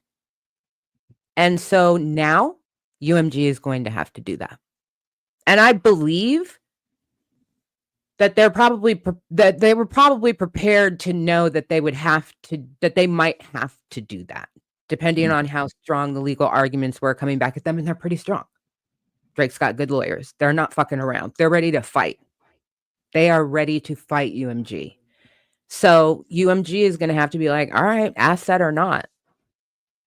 It's round 2. Okay. Now we going to put on the next level gloves and smack you around a little bit with what we have. Wow. Real quick, let me check my levels. How do I sound, chat? I see y'all were saying that I sounded low. Because when she came on, I did turn my stuff down just a little bit. Let me know how I sound now before I go on a diatribe and much better. Shout out to Corona Simmons. I'm gonna wait for a couple more people to respond. Because we got time. We got time. We got Miss Epsa providing her expertise. And you got me talking shit. So we got what we need. Okay. Damn. From hearing you talk, if I was any more of a Kendrick Lamar fan, like stepping into the realm of super fandom, I would be stressed out. Like parasocially, I would be fucked up because I feel like there is a very high, not a very high, there is a, okay, I would say this. There's a very high chance that Drake has a fighting chance in this case. Oh yeah. That the more I listen to you talk, it's because when I watched the live that you did about Drake's team responding, if I'm not mistaken. Them. Oh yeah. When I was watching that, because you be saving me at work. But when I was listening, I was like, is she saying he got a shot? I remember when, like a couple months ago, no, let me go back a little bit further than that. Maybe like November. This shit was laughable. Yeah. That it was even in existence. Now it's really looking like Drake and his legal team have a chance with at least, at the very least, a large undisclosed settlement. But I think the thing about Drake, and this is accounting to his hubris, I don't think he wants a settlement. I think he wants to beat them in court, and everything is revealed to the public in a way where it can no longer be disputed. And at that point, even though he got his ass whooped, he'll be able to walk away saying, okay, I lost in a dogfight, but they shouldn't have allowed us to fight anyway. I was cheated. Kendrick was on steroids. The label was helping him. It took so much to take me down. I have lyrics from 2013 that are prophetic. I can argue anti-industry. I can do all of these things. And then I can walk into the sunset being hip hop's Donald Trump. Because at that point, I'm really untouchable. Mm-hmm. And I got at least $500 million liquid from UMG. Mm-hmm. And I might be able to argue something else that won't get disclosed to where I will never not stop getting paid from UMG. Mm-hmm. Damn. That's a trip. It's pretty crazy. It's pretty crazy. I mean, I look back at, I know I always reference my first video, but I remember saying, like, you can't sue. Damn. Like, oh my God, he was, while I was preparing that video, preparing to sue.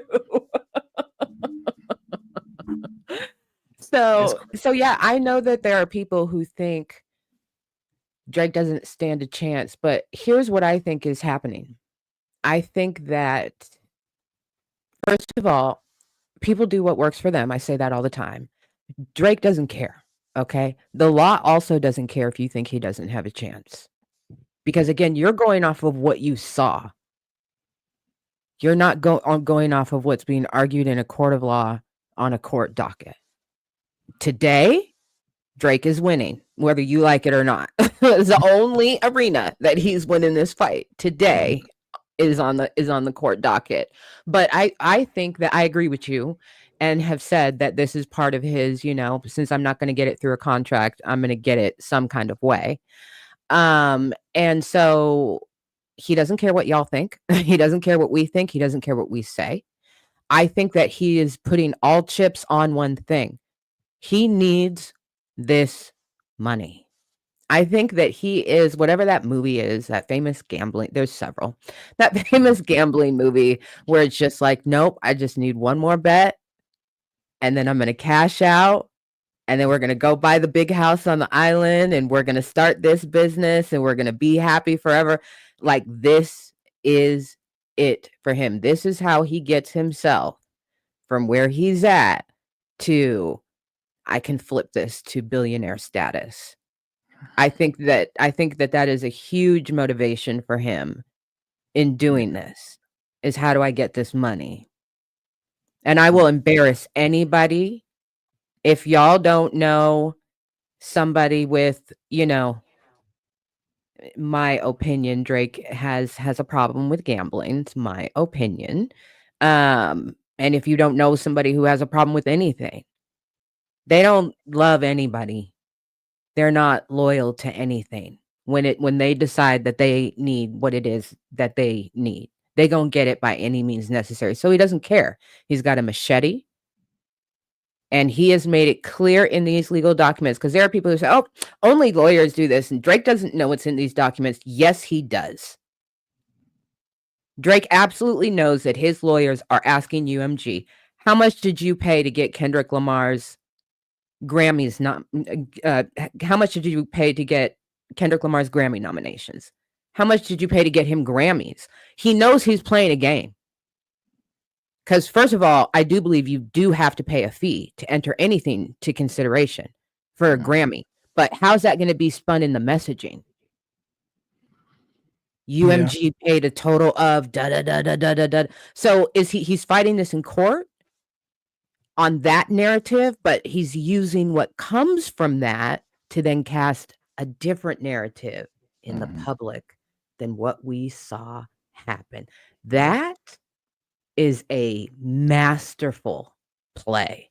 It's strategic as hell, and it's got high risk, high reward if it works. Because they're playing on the ignorance of the average person. Yes. Because I look at it like this. This is separate, but it's still kind of related because it's kind of contract talk. But I'll be having like basketball talk with some of my friends, and we'll be like, and one of them will say, "Oh, he can just go to the Lakers." I'm like, no, he can't. He got 4 years left on his contract, and he has a no trade clause, so he'd have to, he has to go through the process of getting that to work. So those are basketball fans that don't know how basketball contracts work. So if you take that into something that's much less focused on contracts, being the music industry, especially to the general public, when they start revealing in court, if it gets to that point through discovery, some of the legal practices, or not legal practice, but some of the business practices of not only UMG, but Spotify, because you know that if they start to go back through it and expose that relationship, if it does in fact exist in, I would say, a treacherous fashion, regular people are going to be so shocked by that. Anything that they thought about Drake previous is going to go out of the window, because they're going to be like, oh, so payola is a thing. When people who know that payola has existed for a long time. So much so that back in the day, they called it brown paper bag money. Like, yeah, I remember. Because they would do that so it wasn't a record for it. Yeah. So this has went on a lot. Like, it's even trickled down to up and coming artists. Well, they give brown paper bag to DJs and strip clubs. Payola has always existed. Payola even exists in stuff as small as charter schools. You'll look at a kid and it's like, dang, man, how did he get in here? Then you see his parents and they pull up in a 600 Benz, and then you're like, oh, I know who that is. That's he worked how for such and such big corporation, right. And they did a donation last year. That is payola, allegedly. Yeah. Shout out to D2B2. Allegedly. Allegedly. Alleged. Yes. But yeah, so when you look at it from that perspective, there is so much stuff going on in the music industry that the common person does not know. So even that being revealed is, like you said, going to cast a lot of doubt on the integrity of UMG and allow. Here's the thing. Go ahead. I'll say this. I think so. What's become clear to me is they're happy to weaponize narrative, to their advantage, to serve Drake's injuries. And so here's what I think is actually going to happen. I think that the accusations of payola, as Drake has outlined them in his lawsuit, aren't actually going to come to fruition. But I do think that through the discovery process, other schemes will. And again, they will be conflated and the public won't know the difference. Because, and when I say other schemes, I mean, how do I say this?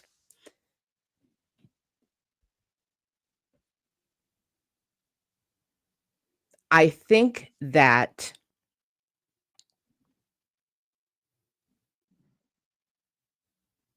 My opinion.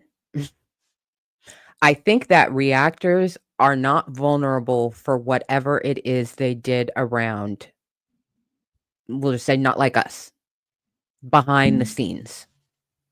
Compensation, no compensation. I Okay. think they're vulnerable for what their behind the scenes compensation, no compensation practices are.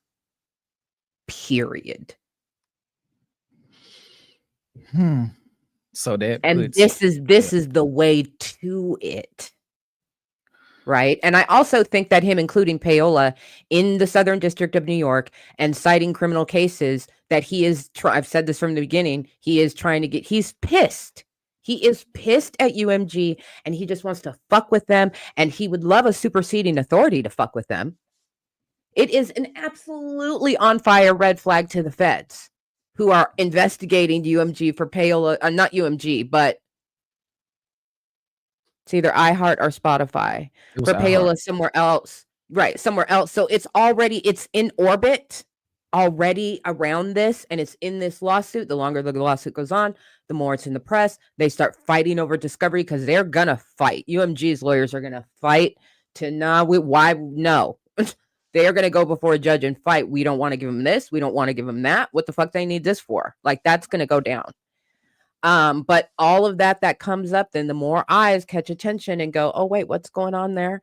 So so I don't think that he's doing that. He put payola in there because he actually gives a shit about what it did or didn't do with Not Like Us. It works because it fits the narrative and it causes problems for UMG and it causes problems for niggas he don't like. Hey, all of us on the internet. A win is a win. Yeah, a win is a win. He's vengeful. Yeah. And a lot of people say, like, oh, he's the petty king. Like, nah, he's really like a vengeful little child. Like, yeah, he's vengeful. He's got the resources to he's Joffrey. Yeah. But you know what happened to Joffrey? We sure do. Before we get off, yes. We're not about to go now. We'll talk about Severance before we get off. Because I don't know if you've seen the ending. No. Oh, you haven't? Mm-mm. Well, we'll table that. I just wanted to bring it up now because some just came to my mind about. I think somebody said something in the comments, and I'm gonna go on a tear tomorrow and wrap up the season. So the next time we talk, Black Healer, I'm gonna respond to that. Might be too down in the weeds for you for other people who are watching this, but I'm not disagreeing with you. Where they got those cases from versus where they're applying them to is potentially an issue. And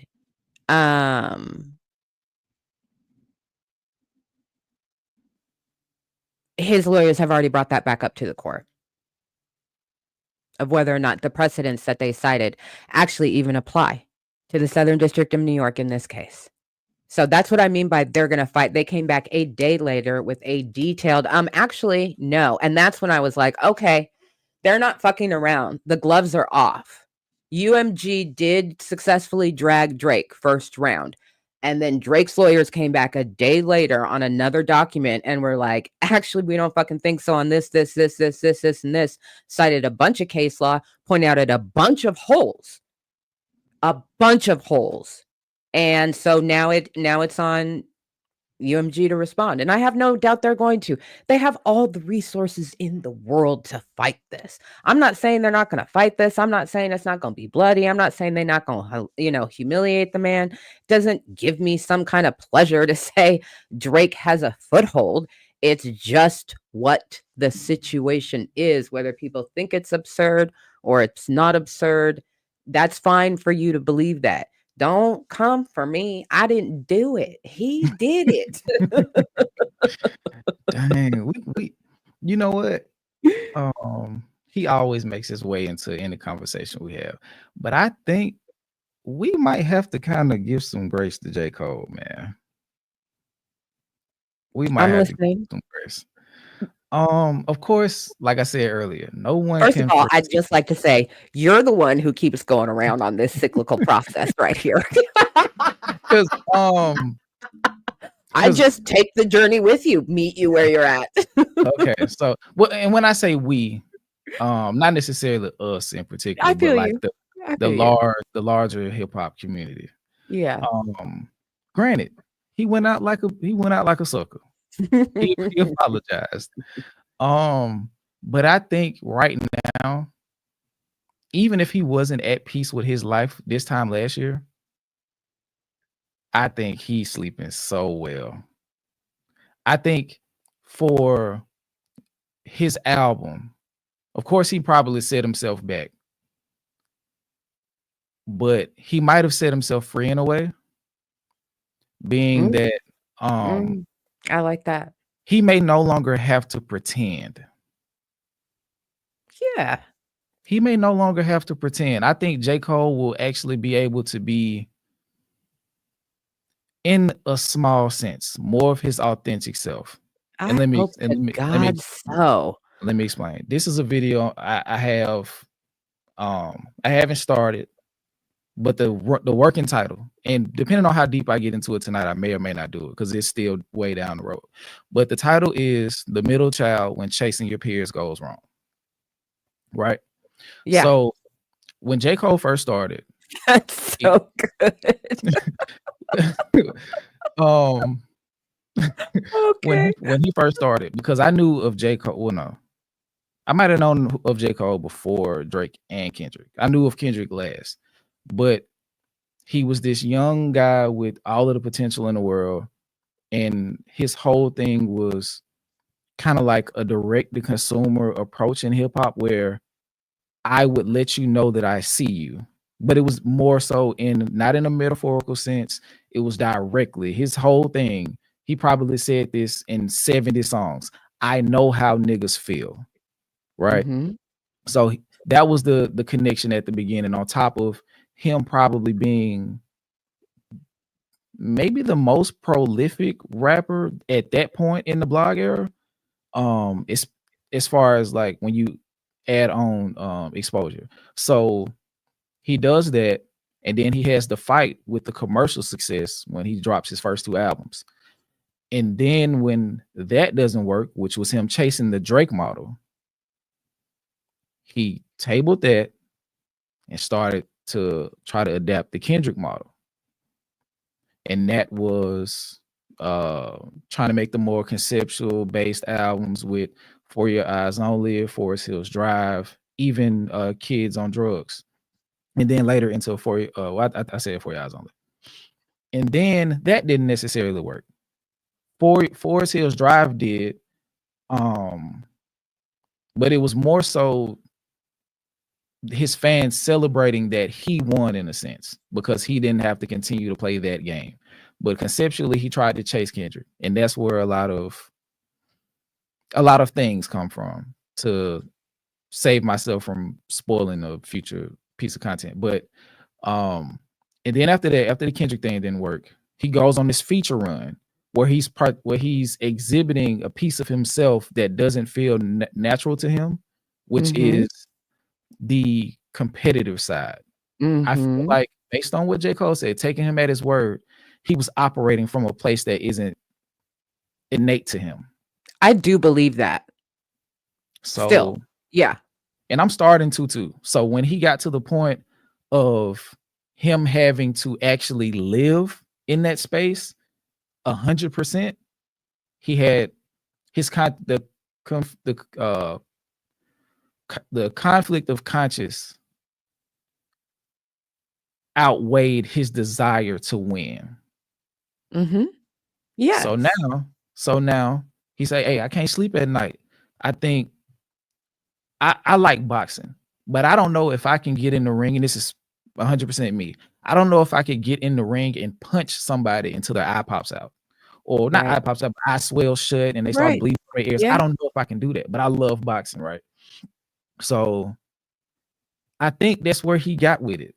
He was like, if 7-minute drill, because it was hard for me to do that. because at that point I'm really fighting. I love shadowboxing. I love it. But I don't know if I can do this. And if y'all wanted more than that from me, I know I can't do that. So I'm going to retreat into myself and attempt to, in essence, strip back to the person that I probably wanted to be the entire time, which is who the warm-up in Friday Night Lights was. And hopefully with that, my fans will understand. And if that's the case, I understand why the fall off is named the fall off, because after that, it'll be nothing else for him to do.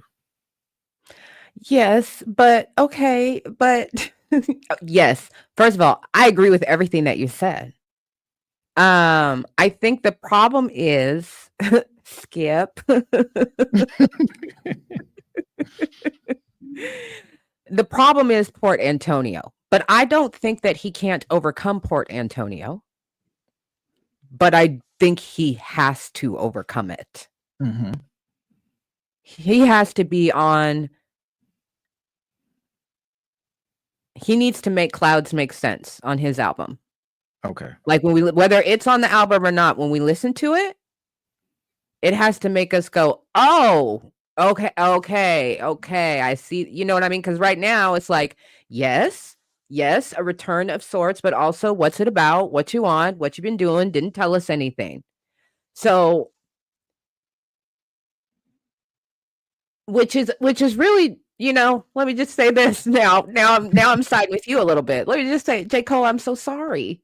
I just heard myself be a hypocrite. and that was the word I was about to say, because I see how the chat is moving. I just heard myself be a hypocrite because let me finish this though. Let me just say, I just heard myself be a hypocrite because he tried to explain himself on Port Antonio, and we said, Nico, what the fuck are you talking about? We did. And so he gave us Clouds. Like, never mind. Yeah, we did. Because I think he put himself in, and this is the thing that. And here I am about to say, like, nigga, give us narrative. Oh, well, he did. We didn't like it. Try. We were not fucking with it. I think this is the thing too, because I had in the thumbnail hooligans and hypocrites, and it's funny that we found our way to this, because I think we may be. We'll get back to the Drake if we make our way back around to it, but I do think this is important. And I'll leave at any time you need to get on with your docket. Okay. But I think this part is important because it kind of goes into the Drake thing too, just with the whole concept of being a hypocrite, right? Mm-hmm. J. Cole is a man. Mm-hmm. J. Cole is a human. I can say that I'm not an advocate for violence, but I got on this live stream earlier. I know that's right. Jay-Z should paint the curb with Kanye. And I stood up in my office and I applauded you because I agreed. Yeah, I hear you. So we can exist in both sides. Yeah. That's the whole theory of, the whole running theme of Damn. That's basically Kendrick Lamar's whole career, like bringing him into the hypocrite conversation. Mm-hmm. If you go back and listen to Cushion Corinthians, which I was rapping earlier, where he's speaking directly to dichotomy. Yeah. And from a certain perspective, a person can say that is hypocrisy, and that is the point. As human beings, in a lot of situations, more situations than we are willing to give credit to, we are hypocritical. Oh, yes. We are hypocritical by nature. Ooh, child. So when we go to listen to Clouds and we listen to Port Antonio, J. Cole in Port Antonio, more importantly, is rapping from his own duality.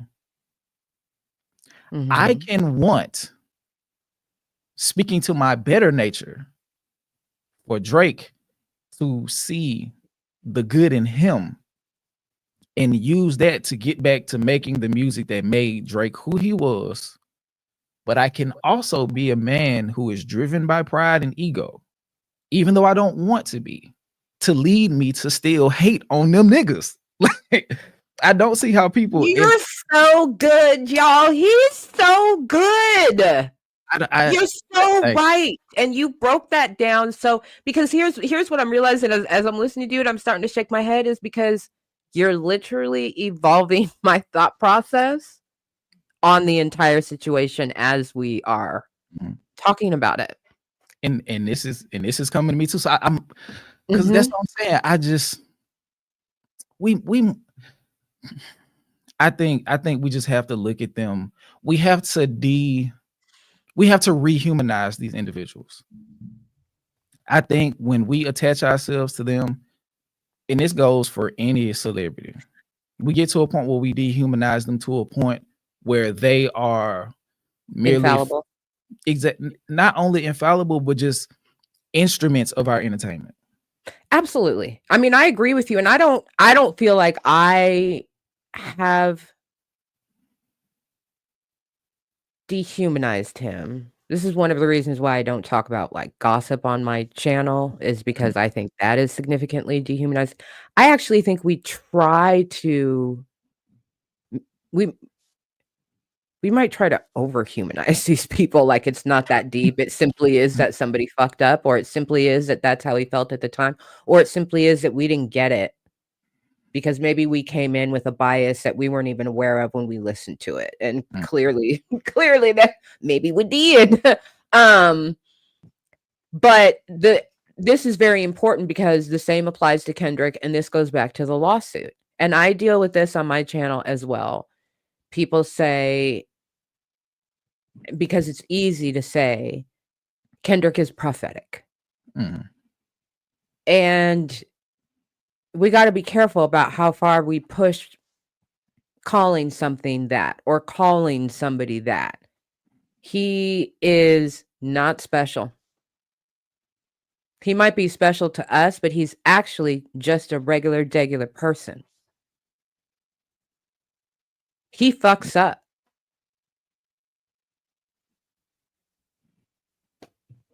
Yeah. He got dirty draws like everybody else. You know what I mean? Like, seriously, yeah. Like, so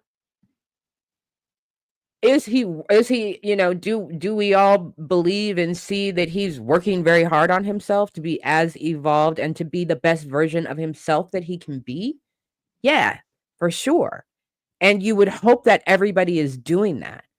And I have always felt that Cole wants to be a good person. And he also wants to be a successful rapper. How you navigate that when you're all of a sudden in the simulation, you're not just looking at it from afar, or you enter into a different level of it, then it's not what you thought it was. And you don't necessarily move the way that you thought you would. And you fuck stuff up. You make the wrong judgment.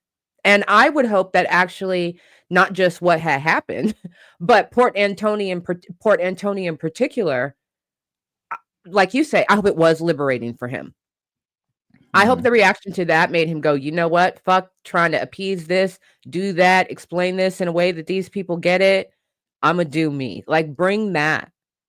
That. I don't know what Clouds was, but you know, I will leave space for the album, for the music to be good, and for him to move on from this. He'll always catch a stray for not reading, but I will leave room for the album to be good and him to be able to move on from this. I think he's, in a way right now, kind of easy to poke at.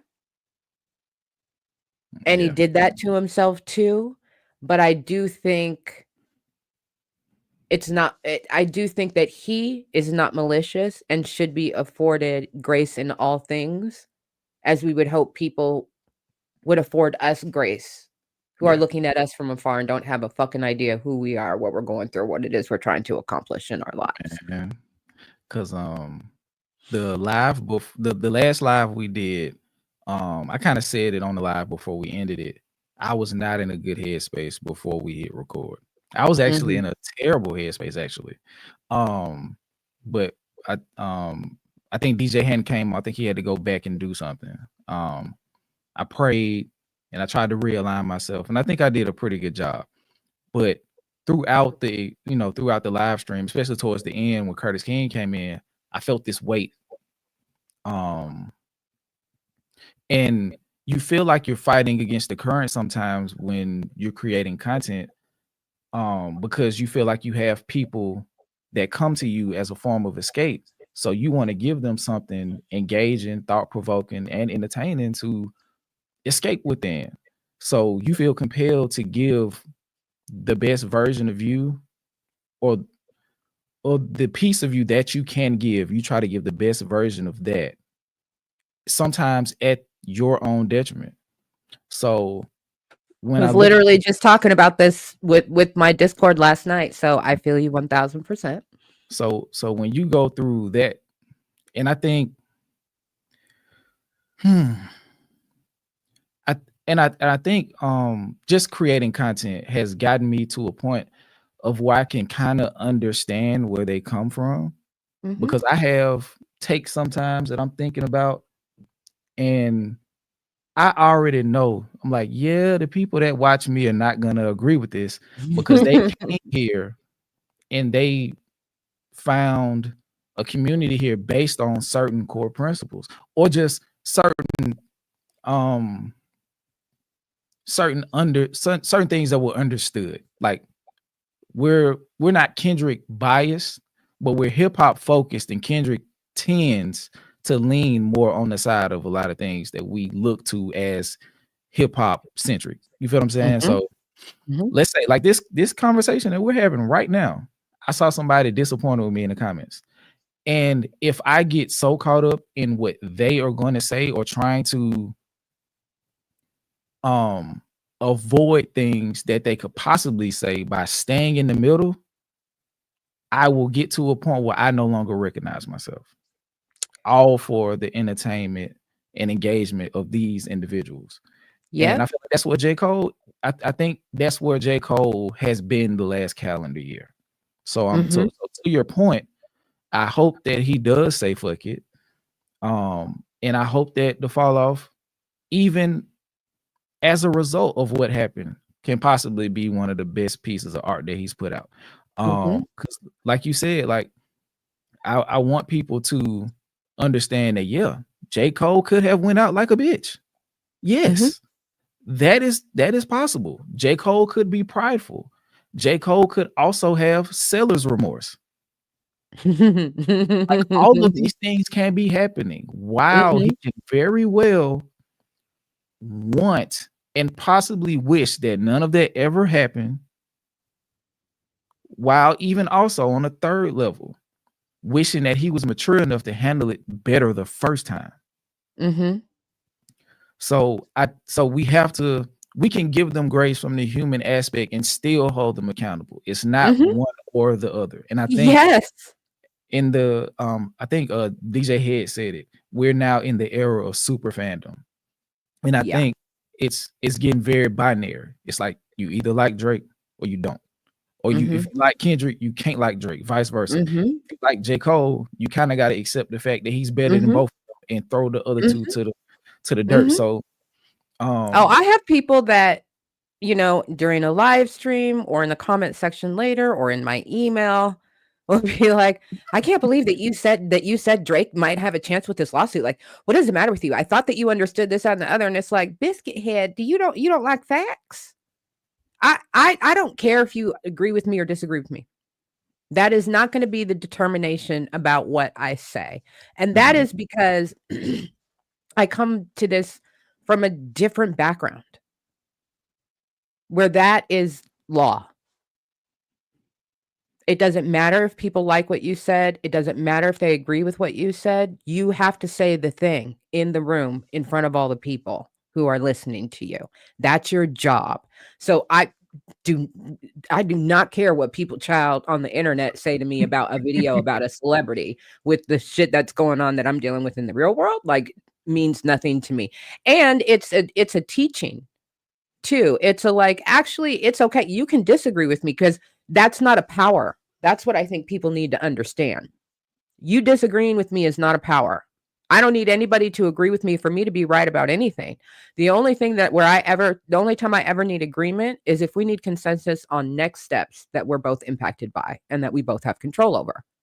So we're negotiating something. You don't even need to agree with me. We need consensus. But whether you agree with me or disagree, that means nothing, darling. So it's, my community has had to learn, this is how we're going to interact with each other. I'm going to come and I'm going to say what it is that I say based on what it is that I see. And we're not going to debate my opinion. You can state your opinion.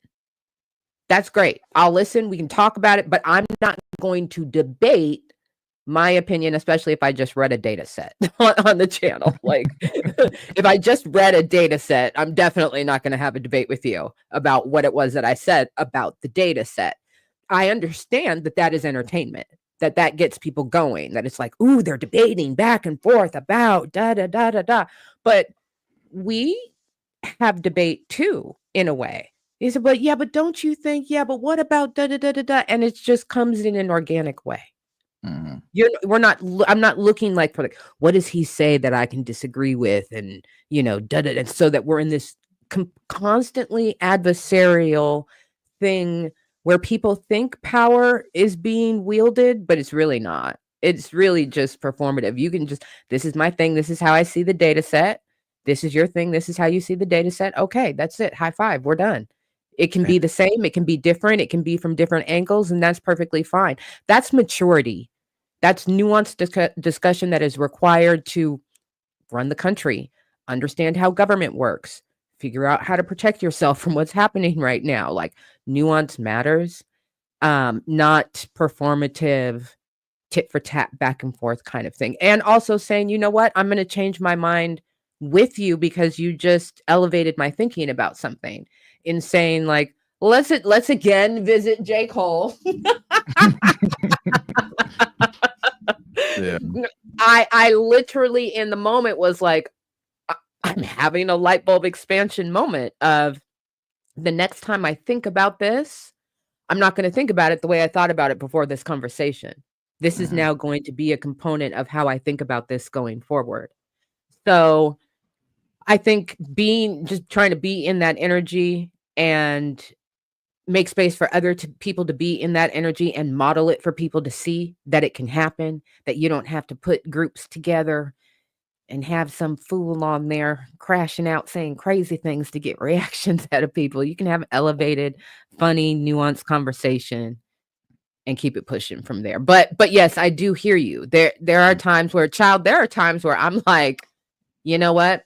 If I became a MAGA head, my political content would blow up tomorrow. Like I can see how fat the turn is just right there. All I got to do is turn on a blinker, child, on my channel. And it would happen like that. And I know it when I'm writing content. I know it when I'm publishing content. I know it when I look, you know how rude YouTube is. In 15 minutes, they're like, yeah, your regular viewers aren't watching this shit. It's like...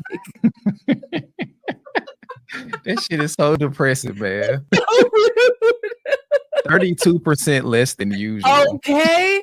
Yeah, you're down. Let us explain to you why. Who's not watching it by demographic? It's like, God damn. And I agree. But if I literally flip this script, I'd have 50,000 people in a live. Yeah. So I can only imagine what it's like having millions of people pulling at you and having expectation of you and projecting their stuff onto you. Because I definitely have people, and I'm sure you do too, parasocially, there whatever it is. It's not always bad either. Not always bad. But at that level, whether it's Kendrick, Drake, I've always said, have some compassion for Drake, because I will read that man for filth, but I still have a heart. Yeah. I don't want anything to happen to him. I'm not going to participate in crucifying him when facts are not in evidence. Do I have questions and concerns, and am I aware of pre-existing issues? Yes. But I'm not with that mob shit. Yeah. And Yeah. groupthink. Groupthink is dangerous, and I'm never afraid to break away from it or to shake it up on the channel and say, yeah, I know you're not going to like this take, but this is what it is. And and to your point that you made about the MAGA stuff, we had to make a conscious pivot away from Eminem for that very same reason. Because we saw that, I think that video dropped and we may have went from like 10,000 to like 16. We dropped we did a reaction to a song on his album, and then we did the full album reaction. And I think that segment was maybe 4,000 or 5,000 subscribers through that point in time. Wow. And it was probably compounded with the Kendrick stuff and the Drake stuff, but it was a huge surge from Eminem. But the thing that came from that was a lot of the negative aspect. I remember.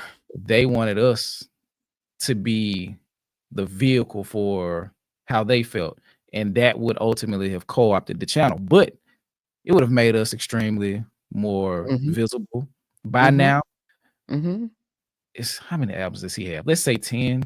We could have sat in every other week, hey, we're gonna go through, this is Till I Collapse from Eminem's such and such album 20 years ago, let's do a reaction, and it will be a completely different channel. But conversations like this will not be able to be had, and I would forever be beholden to them because I invited them here. You know what I mean? And then once you decide to finally have a conflict of conscience and do what makes sense to you, at that point, people are gonna look at you crazy because and at that point, you have to also be able to hold yourself accountable, but you also have to have the strength and fortitude to stand firm on the decision that you're making and doing what's best for you, even if it makes people leave. Because at the end of the day, if they're not here for you, they're not worth being here. Exactly right. So exactly right. With the J. Cole thing, with the Kendrick thing, with the Drake thing, of course they all have differing scales of of shit that they got going on, but at the end of the day, they're still human. At the end of the day, none of them are perfect, and at the end of the day, all of them deserve grace. Now, with that, I want nobody to get away from the fact that we should hold these individuals accountable for the things that they do. Period. And since people feel like, okay, I'm surprised that none of, and this is on the hypocrite topic, I'm surprised that no one has attempted to take a shot at Kendrick Lamar for the album Gen X. I won't say why. I'll tell you later. I'll send you an email. But I'm surprised no one has taken a shot at him for that. Like all of the people that have such a moral issue with him and are looking for reasons to shoot at him, I'm surprised none of them have said anything about Gen X. Nobody. Because I'm like, if y'all had an issue, even though I don't agree, and I think that a lot of people who would have that issue and would make it known are people who are not from where we're from and do not understand. Oh, okay. I think I know what you're talking about. Fuck it, I'll go ahead and say it. Okay, so okay, so what song is that? Is that Tell Him Kendrick Did It? Is that Gen X? 14, ride mini bikes with some dead friends. Okay, so he's basically talking about, like, every feature artist on the outside of SZA is talking about street shit. Every one of them. Niggas was in the pen and came out and got on songs. Exactly. Like Lefty Gunplay looks like Lefty Gunplay looked like a poster boy for Pelican Bay. You feel what I'm saying? Yeah. I think he did 10 years and got out. So I'm like, okay, so Kendrick is good enough, like he's not morally high enough that it would upset you for him to come back and rap with people from the street, but you get an issue when he do a song furthering his mission statement in a few of those points that are in Watch the Party Die. in the verse and you still have a problem with it. I don't understand.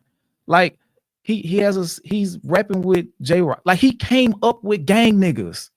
Like, why is it so hard for people to understand? Like, I know Kendrick made To Pimp a Butterfly, but if you listen to Pimp a Butterfly, Kendrick is a hood nigga.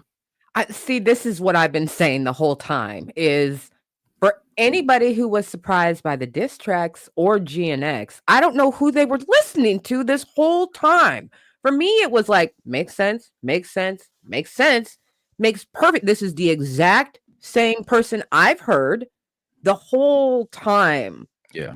And so it's a projection. Yeah. It's this idea that he's a fucking monk. No.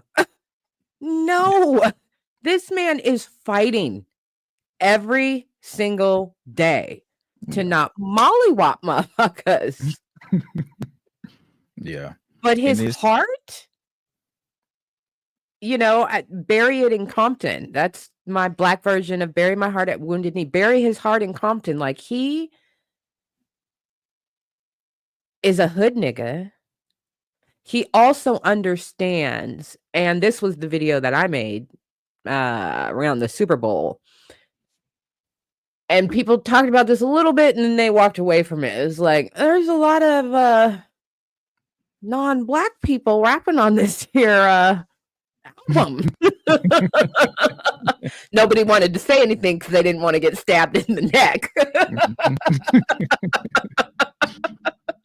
But again, you don't understand LA. You don't understand the interwovenness of indigenous culture. You don't understand the history of the struggle. And it's not just in LA, it is in Chicago as well. And he's got roots in both. Mm-hmm. And I think that for me, it's strategic.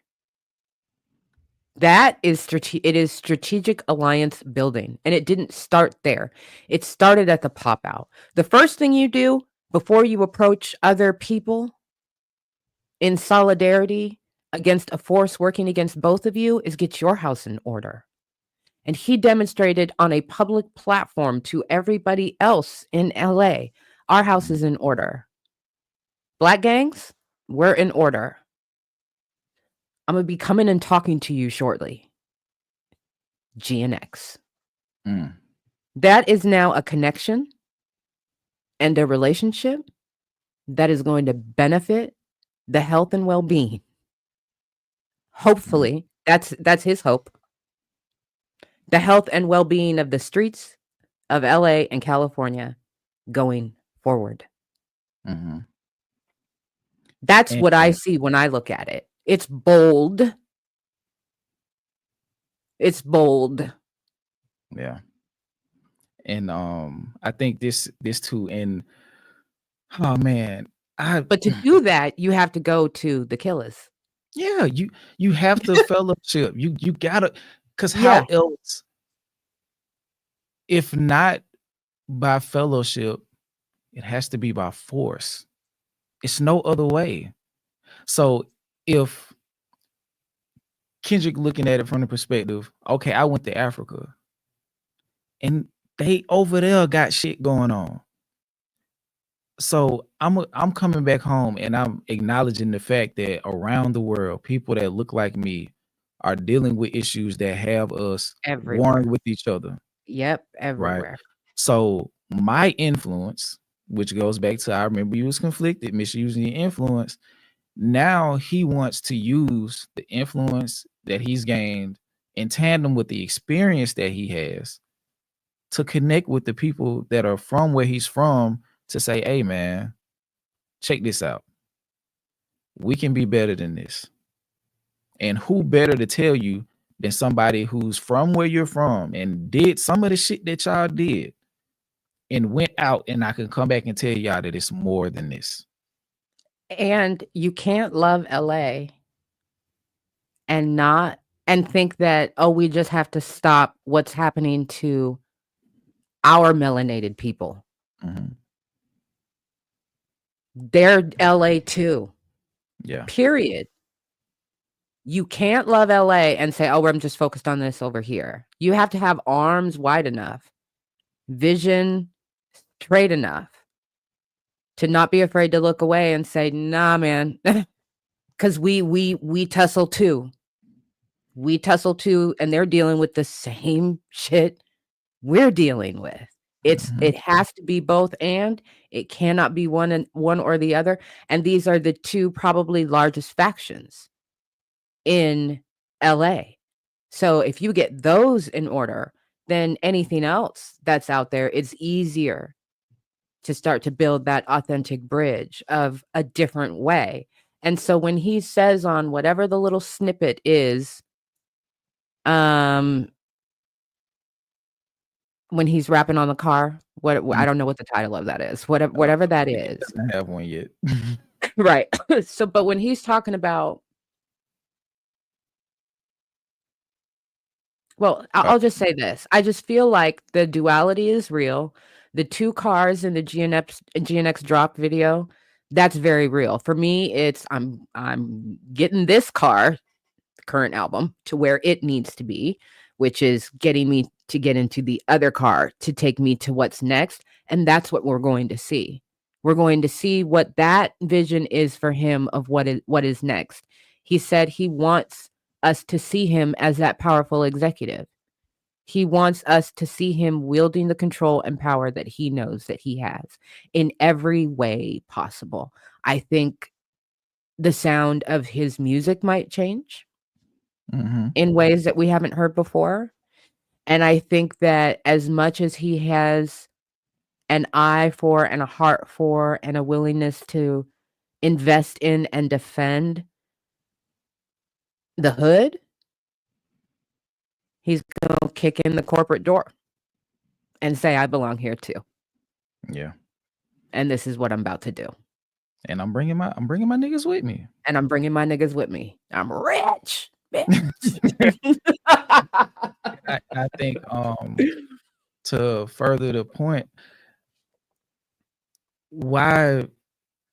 Okay, I think that there is a very general misunderstanding. Also, I don't want to take over your stream. I meant what I said. You can kick me off at any time. We're cooking right now. We okay. All right. Okay.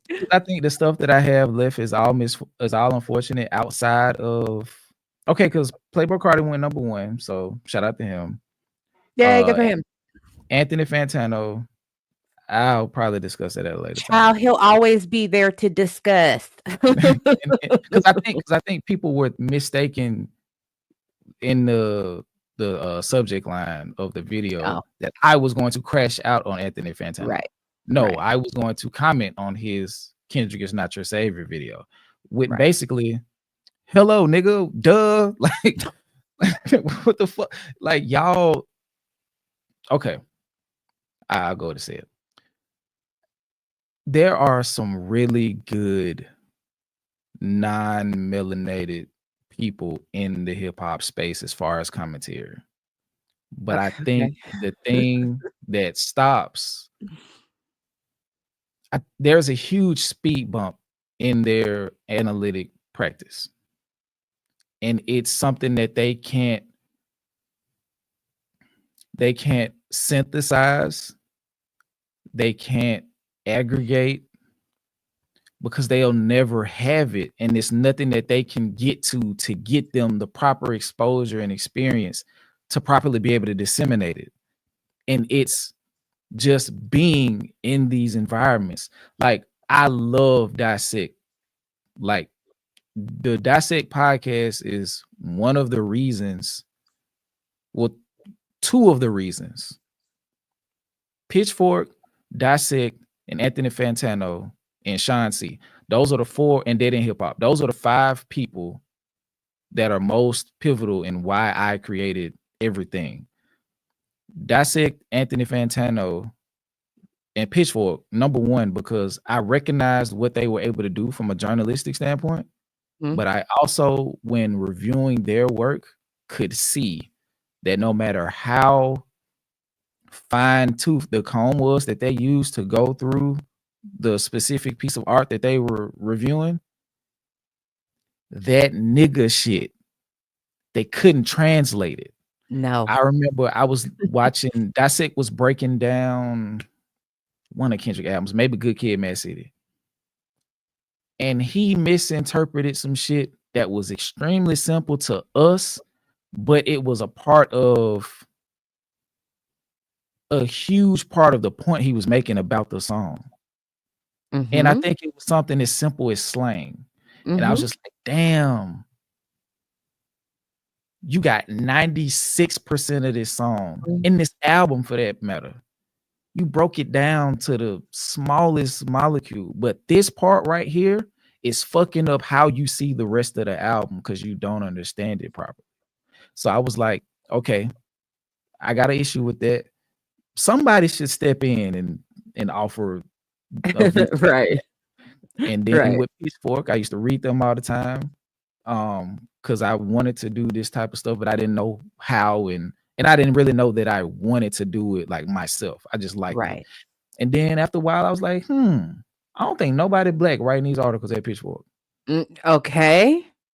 Like, it's like, okay, so y'all listening to a Wale album and he's giving you all this black shit. He's talking about satanas, he's talking about West Africa, he's talking about all this shit. And y'all giving it a 6 because that stuff doesn't resonate with you because you're not from where we're Because from you and don't know. Yes. you're not internalizing this. It's just rolling off your back. And Yep. then with the Eminem thing, a lot of people were like, Jid is just talking. He's just talking. He's just talking. Mhm. Like Jid is in expert fashion depicting our reality of where we're from. And y'all don't get it because y'all are more connected to the type of shit that Eminem is saying. And we being black and immersed in hip hop, we understand both sides. So we like, yeah, that shit is dope how he's saying it. But this shit Jid is saying is just as dope, if not better than Eminem. Eminem just has this unparalleled technical ability. So I said it to say, like with the Anthony Fantano thing, he's taking like he's taking certain elements from what Kendrick say is gospel. Because I don't know if it's like some type of aspirational type thing. Like I'm connecting with Kendrick because Kendrick is one of the good ones. And I think that goes to the point of why a lot of non-black people are upset because they don't see us as having the potential and the gifts that Kendrick has as a general thing. Kendrick is one of the good ones. So anytime he gets on stage and he reaches a hand out to the people, us being black people, they feel jaded by that because they thought that them selecting him and applauding what he was doing was instrumental to their system. So when he says, Kendrick is a hypocrite, Kendrick working with Cardi, go back and look through his discography. Look how many street niggas and hood niggas that Kendrick can work with, and look how conflicted Kendrick has been in every single album that he put out. Like, and the where does the, and this is a rhetorical question, I'm not asking you to answer it, but it's this reverse, I don't know what it is, but this idea of that we have as black people, I know that some of us have, but I don't think that we have universally as black people put Kendrick Lamar on some pedestal as some, preschool teacher. That's the thing that trips me out is like, and to me, it speaks to actually their projection, speaks to white people's white supremacist projection of the duality of how they view blackness. And it's only coming up for them because of the Drake example, which is part of their lens of how they view blackness. That's one side of their binary. Well, if Drake is bad and he's the pedophile, then the motherfucker who pointed it out better be an angel. No, he could be a killer. Yep. That motherfucker allegedly still a pedophile. Wait. Hold on. Allegedly. That's a fact. Yeah. So that projection, and when it's straight up, when it's white people, I think one of the major issues is, and y'all don't mention any names, okay? Because this is not our channel. But we've been having this conversation in the Discord, as I've been saying, you know, as a grown-ass woman, a lot of these white people who talk about hip hop have no cultural competency whatsoever, and they themselves are not anti-racist. So they actually don't have any appropriate, present, current, nuanced frame of reference for the Black experience, or how to observe it in a respectful way, and then reflect what it is that they have learned from it. And so I'm at the point where I can't watch non-white. I mean, I can't watch non-melanated reactors right now, because first of all, I'm going to be perfectly honest with you. I don't care what they think about nothing having to do with Blackness, ever. I don't care. If you want to talk about music, then talk about music. But dissecting that and the other and the Black experience and I don't care what you think. I don't care what your opinion is whatsoever. Go ahead and have it. It may resonate with other people. I don't care. And that's just the place that I've taken, because again, I kind of am having the same experience that you're having. I can't get through a single video of even the best of the best of the best where it's not like, wait, what did you say? What did you say about that? Yeah. What did you say about that visual? What did you? It's just like, nah, man. Hold on real quick. Hey, y'all put tabs on whoever this is with the Puff Daddy. I know Miss Mia in here. Keep tabs on Puff Daddy. Oh yeah. Bye, boo boo. Yeah, keep eyes on him. And if he give y'all a reason, do what y'all gotta do. Yeah. Yeah, continue. Yeah, I've never seen him before. I thought he was in jail. So, anyway. Yapping. That's what I do. So I don't give it any room or any space right now. I think that, you know, I'm pushing back constantly in my own comment section when people say, well, posted this is one of their favorite comments to post, especially about Drake. Y'all should never invited him to the cookout anyway. This and I'm like, first of all, who invited him? There actually are no guardrails or protections on the culture, because colonizers stomped all over that shit when they turned it into capitalism a long time ago. So we couldn't keep him out, and we didn't put him in. The industry did that. So I push back on that right there. Like, first of all, we don't have the power we didn't do that. We're not responsible for that. The only thing that we can do is have agency to say, I'm not gonna, aggregate his bullshit on my channel. I'm not gonna react to his music. I'm not gonna do this, that, and the other. And I could get the clicks for it. Don't care, not gonna. But the same thing for me is then just like, people saying like, oh, well, there are guests who are acceptable. Well, these guests haven't left yet. They real comfortable. They got their shoes off. They're still here. They're still here talking wrong. But because they have a good intention, that lessens their harmful impact when they have a harmful impact or they're wrong. And I've had to tell people to stop coming to my channel because they think I can do something, or that I have, or I can reach out to them, or I can flag it for them. They're like, we're telling them in the comments, they're not responding. They're not listening to us when they're saying that they're getting this wrong. And I'm like, well, baby, don't watch them then. Yeah. That's the choice that you have. They're doing what works for them. You're consistently pointing out to them that they're wrong. They don't give a shit because they're collecting a bag. They have an audience. They feel good and big and bad. And nobody can make them leave. Leave is individual. Leave is you're out of my algo. Leave is I don't support your content. I don't talk about you, and I don't tell people to go watch you. That's all that we can do until we as a people get serious about actually enforcing, keep us out your motherfucking mouth. You're wrong. But we're not there yet. So I be telling people, don't tell me, you go tell them. Well, they don't care. Well, why are you telling me for? You think they're going to care if I tell them? They ain't going to give a shit. You think I'm going to make a video? You're out your mind. It is. I guess they think, like going back to what I was telling Ash Potatoes earlier, like you're about business. So I'm thinking, like your no bullshit attitude.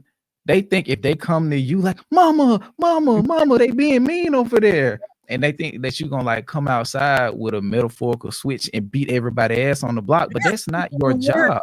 Literally think that I have the ability to decide what Yeah, I think that they think chats I'm gonna be on and what group chats I'm not. Well, Absy, you go on that one and tell him that he's wrong. No, that's not my house, and I wasn't invited over. You want me to go kick in the door and tell somebody their guest in their house is wrong? They invite. How about you tell them? Oh, well, I told them and they didn't. Well, guess what, guys? Well, would you put that 2 and 2 together for yourself? I'm not gonna do it for you. You see it. You already know what it is. That's the pass. That's the pass happening in real time. That's somebody giving permission in real time. Because whenever we do prop their channels, such and such has a white person, such and such has a good video on this, have them on our channels. I'd let people know straight from the gate. Conversations for the Culture will not have white people on it. That doesn't mean I won't have white people on my channel. Mm-hmm. It won't be Conversations for the Culture. Yeah. The culture is Black. It came from Black. I'm only talking to Black people about it. Period. Yeah. So, yeah, because now you're exercising, you're giving them a license that you now in one form or another have to be responsible for. It's an endorsement, especially if they sit up on your channel and alive and they say some crazy shit. Yeah. And you're just like, well, they didn't say it. I said, oh, okay, well, that's your opinion. And then you pivot to the next person and there's no check there. There's no pushback there. Because you're all in this together. Being here together works for all of you. You're not here to check, challenge, this, that, and other. And you certainly don't want to have anybody there who's going to bring it 10 toes down, who's going to upset that balance of you all being right together. Have that. I don't care. But don't be surprised when the audience starts to say, hey, something here isn't right. Hey, this person said this. Aren't you gonna? Then it starts to look like a reflection on your own integrity. And you have to be super duper careful about that. And it's like, it's hard enough for us as Black people to be able to express ourselves wholly and freely because they pick apart every fucking thing we say. Shout out to Top 5 Troy. Everything we say. But white people, it's just like, especially because the majority audience watching is white. Mm-hmm. They're just like, oh, slime means glaze. Okay. No, that's not what it means. It's not what it means, gang. Yeah. Oh my God. And then they come onto your channel like your video is too long. You talk too slow. Also, you got the definition of slime wrong. Such and such said this, that, and the other. And it's like, I know you didn't check me by a white man. Pulled up at your doorstep, kicking your door and telling you some white man said. Crazy as shit. And it's like, nobody gave them the authority but y'all. That's exactly right. And I don't give them the authority over me. Just because you gave them the authority in your mind, they don't have a fucking bit of authority on my channel or over anything. I don't care what they said. I don't care what their take was, what their breakdown was. Well, such and such said this. I get that in my comments too. I'm like, I don't care. Go. I don't care what they said. Good for them. I'm not going to it means nothing to me. And it has no bearing on what I have to say. Yeah. Facts. And what I have to say is more important because I'm Black. Exactly. And to your point, shout out to Hoodoo and Hair Rap. She said, shout out Troy for what?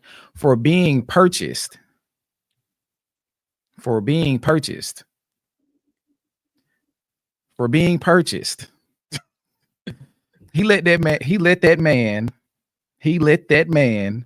come and buy his allegiance with $35 Canadian. Money said, "Hold on, child. It's sarcasm now."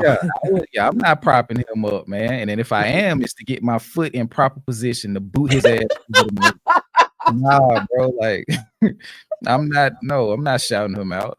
Come on, I thought y'all knew me better than that. Better than that. Hey, absolutely. Yeah. This is a completely separate point, right? Sure. I don't know what has happened, but your name has found its way into the lexicon of like a lot of media.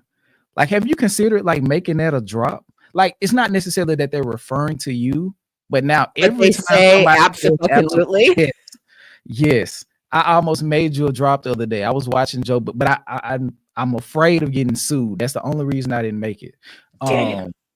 Because they real particular about they sensitive about it. Yeah. And I was watching Joe Budden podcast, and they asked Mel something, and like 3 times in that particular pod, she was like, absolutely. And then I was watching something else, and it was a dude. He was like, absolutely. I'm like, hold on now. No, but honestly, so what I have noticed actually is that it is actually at times an indicator of where my content has gone, even if people haven't said anything publicly in that moment. I'll find out later on the back end that something was happening, and so then that word has become a little bit more forefront in their mind, and they start saying it more. It's hilarious. You in the lexicon now. Like, I be telling because I was telling Moni last time, I was like, bro, like, you're famous. I know, right? Like, I see you in places. I can't get Moni to come on my channel. Moni booked and busy. Dang. I haven't seen the Culture United, the last one, but the only thing that I'm hearing from it is Moni was on there whooping ass. That's the only thing I'm hearing. Is she was on there whooping ass. So yeah, I think like you say, it's a dangerous slope, because for every Professor Sky who has all of the intention in the world to do right, because he doesn't necessarily even speak on, like, he defers all the time, but for every one of him, you get a what's the dirt. Oh, child. But the point I'm making is they have the ability to grow so much faster because they have the this dude that I watch, he said they have the complexion for the connection and the ultimate protection. That's exactly right. So I say that to say, like, once they get in and they break through that first barrier, they're out of here as long as they continue to stay consistent with their content. And it's just easy because shit, they seeing somebody that look like them talk about some shit that they like. It's that easy. It's that simple. Not able to see any potential cultural disconnect because they don't have it to comment on. Yeah. You know what I'm saying? Like, yes. What's the dirt? Listen to Deleted. Who clearly has a West Coast accent, even though his voice is modulated and pitched down. Clearly. Or even just pitched down. He thought he sounded like a white boy from Arkansas. So, like, just that level of cultural, or that lack of cultural awareness can completely take your viewpoint on a work of art created by somebody Black into a whole different direction. Yes. That's why. And the viewpoint of your audience. Mm-hmm. And then it becomes a mob group think thought. Well, this person, and white supremacy is a subconscious process. Mm-hmm. It's not tiki torches and khakis or the president. It is the automatic assumption that your mind makes that somebody is right because they are white. Mm-hmm. You don't even realize that your mind has made that choice. And then once the mind does that, everybody else is wrong or is suspect or should be, well, what do you mean about that? Nigga, what the fuck do you mean? There ain't no way I'm sitting on a podcast. Now, I will comport myself professionally, but we can go tit for tat, 10 toes down. You are not, as a white person, especially as a man, going to say to me, a Black woman, some petty passive. Kendrick's not your savior, boy. Define what a savior is for Black people and why you think he would be one. I will destroy you with your own ignorance. I will make you explain that in a way that will make you look like a fool. Because I will expose the fact that it comes from a racist place by just asking you questions about what it is that you think you just fixed your mouth to say to me about that Black man and what you think a savior is and what you think a savior represents to Black people. I will shred you bit by bit. There ain't no way I'm going to allow for that. You too comfortable. Now we don't do that. We don't do that. I don't play that tit for tat because it's paint to them. It's blood to us. How about that? Look what I did there. It's and Hoodoo and Head Raps had just said that hip hop is trauma porn to them. So that, yeah, that's exactly right. It is. It is legitimate entertainment for them. And when we are having real life reactions, that just bolsters whatever rationale it is that is happening in their head that justifies them behaving in this way, because we're always wrong. We're always too sensitive. We're always too reactionary. We're always too, it's not that serious. Motherfucker, you said savior. Savior for what? Go ahead, stand where you stood, say what you said.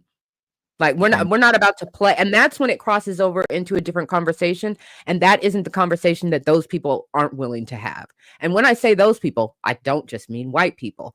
I mean all reactors who are having a fluffy surface, doesn't matter conversation about what the real world implications and historical connotation is for our music, our industry, our impact, and our people. I don't play with that at all. Even Drake, I don't play with that. I would not let somebody sit up in my presence, say a bunch of nasty homophobic supposition shit about Drake that isn't proven on the record. That's not acceptable, and we don't need to do that. We can clown him up for enough things that's on the record. But I'm not going to let anybody do that, and I'm certainly not going to let white people do that because it is a type of book breaking. And degradation of Blackness. And when you sit there complicit to it, you're saying that it's okay. And I am my brother's keeper. Period. And okay. And this may offer credence to the he's not your savior. It might, because I think that conversation could go to a way in a point to where, because especially if I'm having it, because I love having inverted conversations where I walk them to my point of view. And it's an entirely different conversation. I love it. Based on who's having it. Especially when they don't understand that I already know that I'm winning this conversation because of the way that I'm going to frame it. And I'm not going to frame it in a way that makes it unfair. I want to bring you to my point of understanding. And I say that to say that the ultimate point of the he's not your savior and all of that likens with the intent to destroy once that's who they see him as. And that is connected to the civil rights era. Absolutely. And also, I think that a lot of people don't, excuse me. I think a lot of people don't understand what hope is. I think a lot of people mistake hope as a wish. Hope is the thing that keeps you alive, that you see existing in another person. It comes from that. So that's why I said my start is define savior, because you're not going to play with me about the sacredness of Blackness and our ability to use our strengths and our gifts to impact other people. So that doesn't mean he's on a pedestal. That doesn't mean he's Jesus. But define savior, because you don't know what hope actually is. You do not know what it is like to have everybody that you grew up with murdered. your mom on drugs. You don't know what a crumb allowance is, and the police on your neck, and somebody beating your mom, and the teachers think you stupid. You have no idea. And then you experience hope because of a rapper who came from the block over from where you live. Change your whole shit. You don't know the words that you're playing with, y'all. You don't know what of which you speak. You don't know. So I just don't even, because I do not have the patience for this conversation for me in terms of cultural competency. I started this conversation 30 years ago. If you're starting this conversation today, good for you. Not with me. It's not my responsibility to take myself back 30 years and walk you through this process. You either go off and do the work yourself or accept that your invitation has expired and you need to go back to reviewing European music. That's just co-opted black music. Oh my God.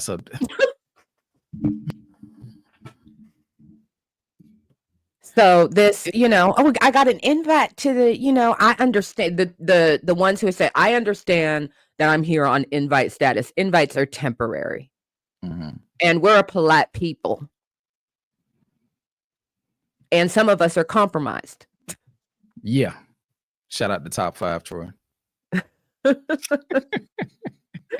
And won't tell you when it's time to go. And also are very happy to have, a mutually beneficial leechy relationship, because this serves both of our platforms. They love it when we click up. Shout out to Friday.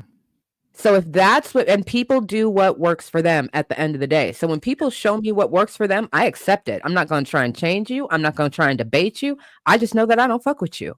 I'm going to move on. I'm too old for that. There's no way. Me too, Epson. Me too. But you are, though. You are. You are a grown ass man. You have a family. You work multiple jobs. And you have made the choice to put the core of your energy into your real life. And what is left is for you to be able to come to this space as authentic as you can be. You literally do not have, I would have to do cocaine every day if I were going to have a channel where I'm the whole time I'm on stream. I'm like, I would have to do speed. I don't know what it is that I would have to do to be up in that level of energy every single time I do a live or I do a video or I do it. There is just no way. When I'm up for some shit. Y'all will know it. You all feel it. It is real. And otherwise, I'm cool, man. I'm chilling and I deserve that. And also, we are not a caricature. Yeah. And I'm not going to be here and perform a caricature of a Black woman. I'm not going to do that because that's what you expect, or that's what's entertainment for you. I'm not here to entertain you. I'm here to inform you. We can have some keys, chuck it up and but I will maintain my dignity that I earned through my real life when I leave this live stream. Yeah. So, and people make that choice. And that was another place very early on in my channel where when I dropped my first video, I've said this before, it was the comment section that was like, this channel needs to be a thing. And that's where we started. And the overwhelming majority of people were like, where do you want to go with it? But then there was a good quarter of people who were like, do this, react to that. And I had to tell people straight off the bat, I'm not going to do this, that, and the other, because I didn't want to set them up, lure them into something. And like, I had to ease them into, these are the things I'm going to be talking about, why I talk about them and how I present and the majority of people stayed, and then it has grown. But I was respectful of what it was that they wanted, also understood what it was that they saw and valued and appreciated, and had to find that balance of, because I can't get myself up to come on and talk about something that I don't care about or that I don't think that you're going to care about just for the clicks in the bag. No, that just is never going to work for me. I do not have that energy. So there will always be separate corners of the culture on YouTube where, and you see the level of energy and the level of conversation and how deep people get into the nuance and how authentically people are or are not willing to actually disagree and engage in conversation. Like, I will just say that I definitely don't agree with everything that y'all say on your channel. Like, that's a given. I don't feel the need to call you. I don't need to feel the need to email you and say, why did you say that? I don't think that. Da, da, da, da, da, da, da, da. Like, I think, and I'm sorry that he's not here because I want to have this conversation with him at some point in time, but we had a conversation at one point, and DJ, we were talking about the various lawsuits against, Diddy and celebrities, and the one that had come out about the people at PG Lang. Mm-hmm. And DJ was very forthright in his opinion about lawsuits in the civil level for these kinds of incidents and what he thought. And I made my video, paraphrase, I can't remember what the title is, but my video about Diddy Drewski, that accusation, Diddy Drewski OBJ, is titled something like "When It's Just a Flat Out Lie." Yeah.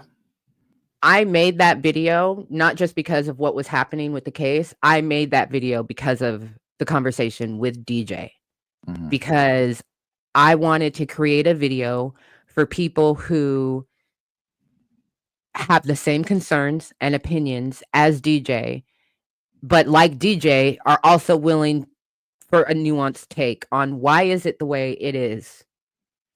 Why does it work the way it is? When does it work right? When is it broken? Why is the system this way? And why can we not just revoke it? Because these things are happening right now. And just let that be part of the, like, I don't need to email DJ and be like, da da da da da, or put in a, well, I guess I'm dedicating it to him now. But, but it's just like, for me, it was like, let me go back and really think about how can I explain this in a way that completely validates his points, because he's right. Well, this shit is fucked up and they shouldn't be able to do that. Absolutely right. Absolutely right. But is there a reason why? And are there other things to consider? And would you might potentially, not going to speak for him, and he he's free to disagree. Might you wind up agreeing that this avenue of action is necessary if you considered these things? And when I say the you, say the general you of people who are like, you shouldn't be able to do this shit. And who's responsible for it? Who's really the problem in this situation? Who actually has the power in this situation that is causing these problems?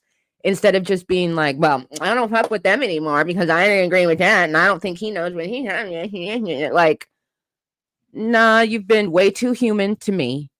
I've been human with y'all, and I also don't like it when people, if they do have an issue, I didn't have one. I don't like it when people do have an issue with each other and they decide to handle it in content instead of just directly. So it wasn't that I had an issue. It was just, let me think about it differently based on what I heard him say, because I value his opinion and I know other people feel this way. Rather than just saying like, well, I don't think you get it. Well, I don't think you understand this and the other. It's like, that's not helpful. What's helpful is for me to go back and reflect on what can I do in this situation?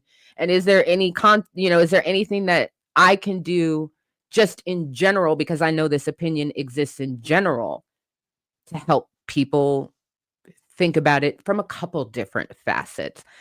Maybe he'll watch it, maybe he won't. Maybe it'll change his mind, maybe it won't. But for me, it's like, if there's something legit, y'all will hear from me on the back end.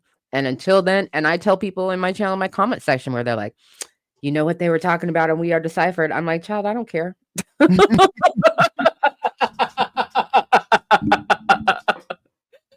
really don't care. Was it me? We'll know. Was it me? I don't care, and I also don't want people to feel like they can't honestly get off how they feel with me in their presence, and not and know that even if we disagree, I'm still going to hold you with the respect and grace that I feel that you deserve as human beings. Yeah, and I feel like that's the whole point of any of these conversations, to keep people from falling subject to the echo chamber. Like I've seen, and I know that was yapping. I'm so sorry. I know it's getting late.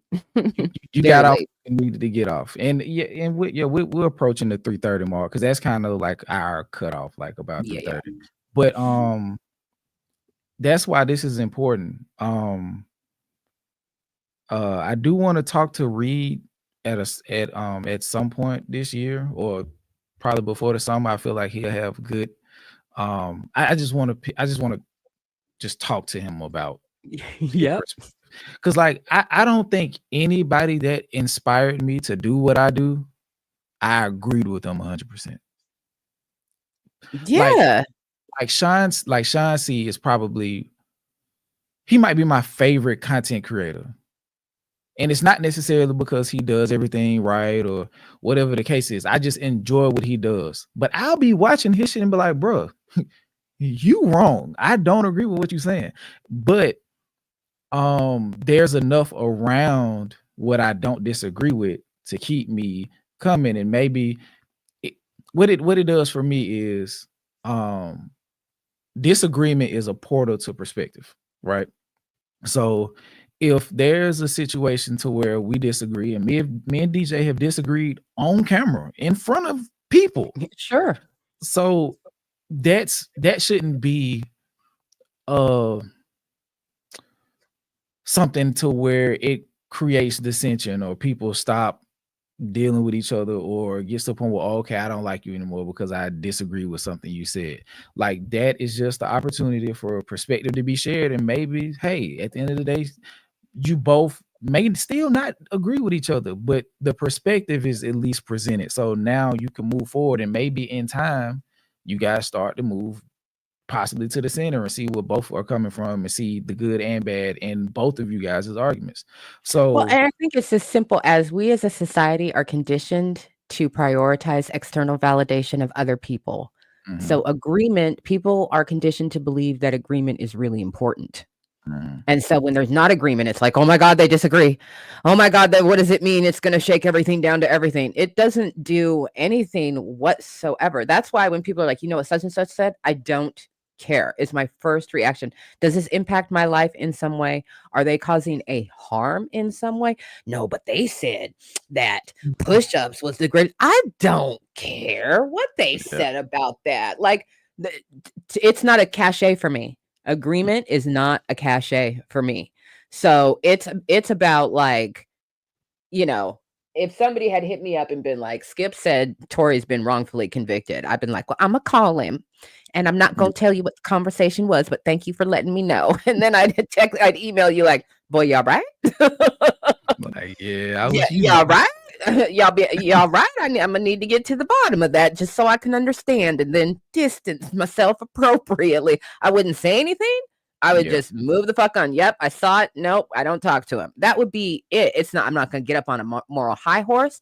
I'm not gonna drag you to and fro across the internet. It's just that's it. Nope, that crosses something else for me, because there I feel like now you've gotten irrational. You've gone back on your own morals and standings of what you say is not appropriate behavior and da da da da da. So, am I going to care about something like that? Yes. How you feel about a song or another reactor, or if you watch somebody else's channel, I don't give a shit. It doesn't mean you're disrespecting me. Yeah. I don't agree with that and necessarily believe that. And I try and maintain the peace on these here internet streets. I know sometimes people be trying to start stuff, and I'm not going to fall for that play. Yeah. So yeah, because I think once you get to a certain point, I think we really become avatars, right? So we become, one way or another, we become like a piece on the board for them to move. Yes. And we become a vehicle for their sentiment. And that's what I was talking about earlier with the J. Cole thing. So it's like, okay, ooh, I was watching him and I didn't agree with him. So I want to tell you so you can disagree and validate my disagreement. Yep. And it's like, no, I'm like that. The energy that you're asking of me is too much. The moment you ask me to feel how you feel just for the sake of making you feel good, it was like, nah, like that's not what this is. So I agree with you 100%. Like if you watching and we just say some outlandish shit, like, cause that's why, like I was telling somebody in the chat earlier, I was like, if something legal happens and somebody more adept in that than me decides to cover that, that's where you should go. And that's probably where I'll go. Like, so I try my best not to, first of all, not to put myself in position where I could fuck up too bad. That part right there. I would always rather the disagreement, or not the disagreement, but the perceived adult right there. Yeah, I would always rather my perceived fuck ups to be a matter of opinion or a matter of perspective than just, oh, he out here ignorant. You know what I'm saying? Like, cause I remember, now that you bring up the Tory case, and we're not about to fall out. I know. There was, particularly at the beginning, I've heard you talk about it before, so you're not going to surprise me with anything that you say. But how they postured it was like, oh shit, like the conspiracy hat comes on and all this shit. It wasn't any red pill incel shit. It was just like, damn, are they really trying to like get him out of here because of the masters and all of this shit? And then I just completely disassociated from the case. So I stopped speaking on it publicly because I didn't follow the case at all. Right. I was like, okay, shit don't add up. We'll see what happened. And then he got convicted, and I still never went back to it. So I just lean on, especially after like the release of this last album, cemented it for me. I don't give a fuck if like that told me that he's not innocent. You feel what I'm saying? Like, yeah, I saw you guys have that conversation. Yes. Exactly what he did on the night. I can't say because I wasn't there, but I know for a fact now that he's not innocent, because nobody that's innocent proceeds in that manner. Nobody who's innocent antagonizes the victim and displays hero complex. Nobody does that. So I was like, okay, even though I'm completely ignorant on the material facts of the case, I don't know. I didn't watch it. I found something else to do for the entire case. That right there solidified, was like, yeah, I don't fuck with you no more. Like, and it wasn't like I was listening to his music, so I didn't even have the type of connection to him to where I'm defending him because I enjoy his music. You know, so it was just like, yeah, like, just get out of here, bro, because you're weird. First and foremost, you're weird. You're a convicted criminal for doing an act of aggression against a woman. Number one. You know what I mean? Because for a long time, the argument was, did he shoot her or did he not shoot her? It's like, bro, I don't know how many people I need to tell me, and this is for anybody, if a bunch of people saying you did it, the evidence pointing to you doing it, nigga, you probably did it. We have stuff coming out of your mouth before and after the case, further cementing the fact, or at least the illusion of the fact, that you did the shit.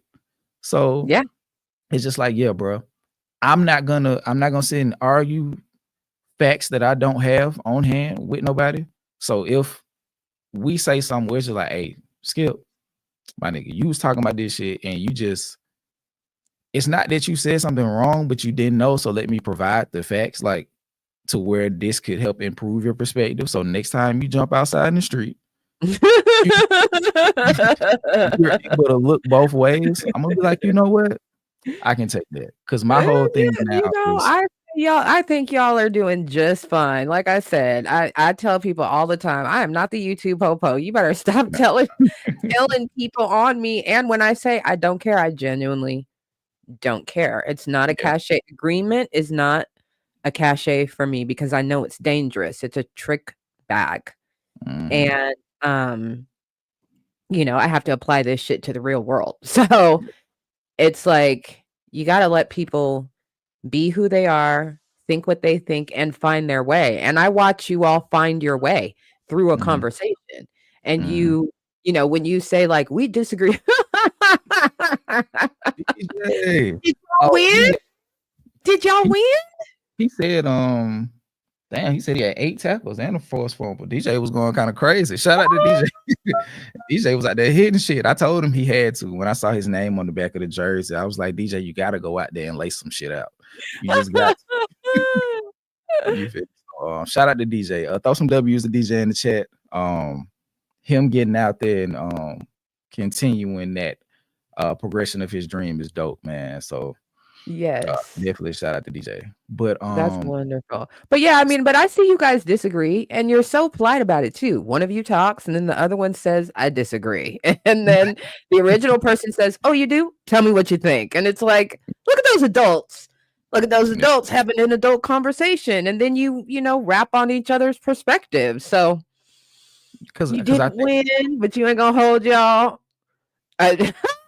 Straight muscle memory. Nice. Good. Cause I think at the end of the day, like, me and DJ are actually friends. Yes. So we can actually vehemently disagree with each other. I'm like, all right, cuz you got it. Right. Because the other thing is, and that comes across too, is very evident that you can be passionate about what you're talking about when you guys are on channel, but it's also very evident that you don't care that much when you press it next to real life. Yeah. It's like, you're my friend. Yeah. I love you. I care about you, your family. You care about me, my family. This album opinion is not going to be the thing that breaks us. It's not the end of it. Now we do have one disagreement that I can't. Okay, I don't know how you'll look at us if I told you what this disagreement oh boy that we're having is about. Cause first of all, it's childish as fuck, but let me see. I love it. You're already giggling. You might as well tell me.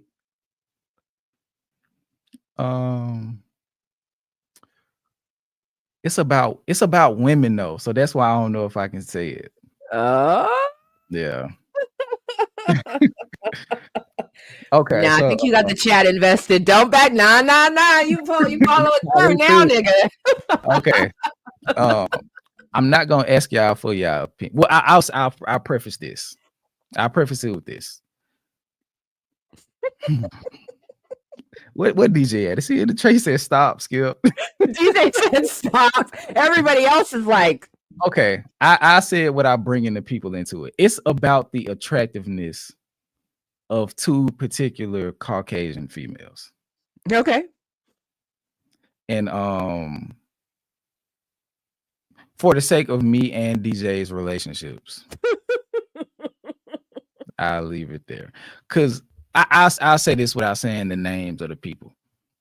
One of the people is like an up and coming. She's being built as a sex symbol, and I personally just don't see it that way. Mm-hmm. But I understand. I tell DJ all the time. Yeah, she has the 3 B's. Is my wife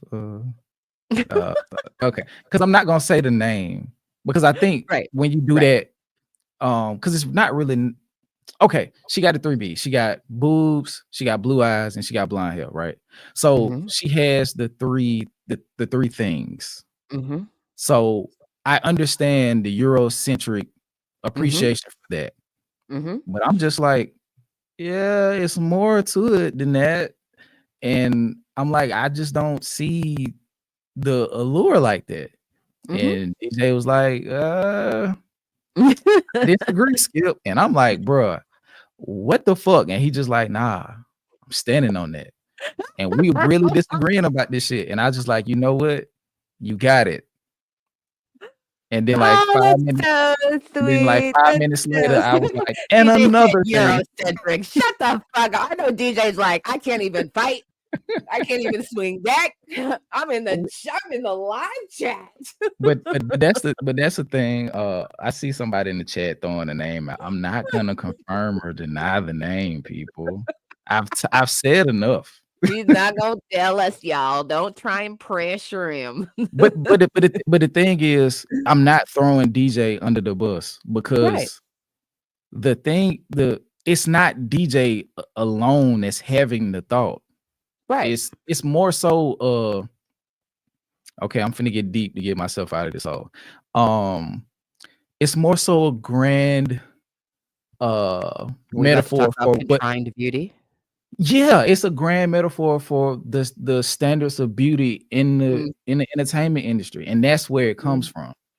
Like it's like the thing that's there that I can see that has eyes and a nose, like that part of the body is just not in consideration because they don't consider that to be a proponent in grading beauty on that Eurocentric scale. Right. So from my perspective, I'm just like, yeah, like, but what about her though? Like, not her, and they just like, nah, and millions of people are like, no, Skip, what the fuck you talking about?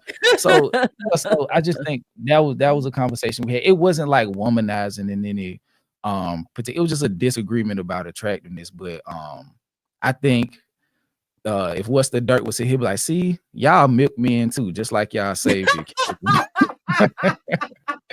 You look at you, you're a certified milkman. But yeah, attraction is literally in the eye of the beholder. You know, it really is. And I do understand where you are coming from as well, when you can see it, but you can also see the machine around it and the intention around what is being pushed. Yeah, because you've seen it before. It's just, you know, different candy in the packaging. Yeah. Payola.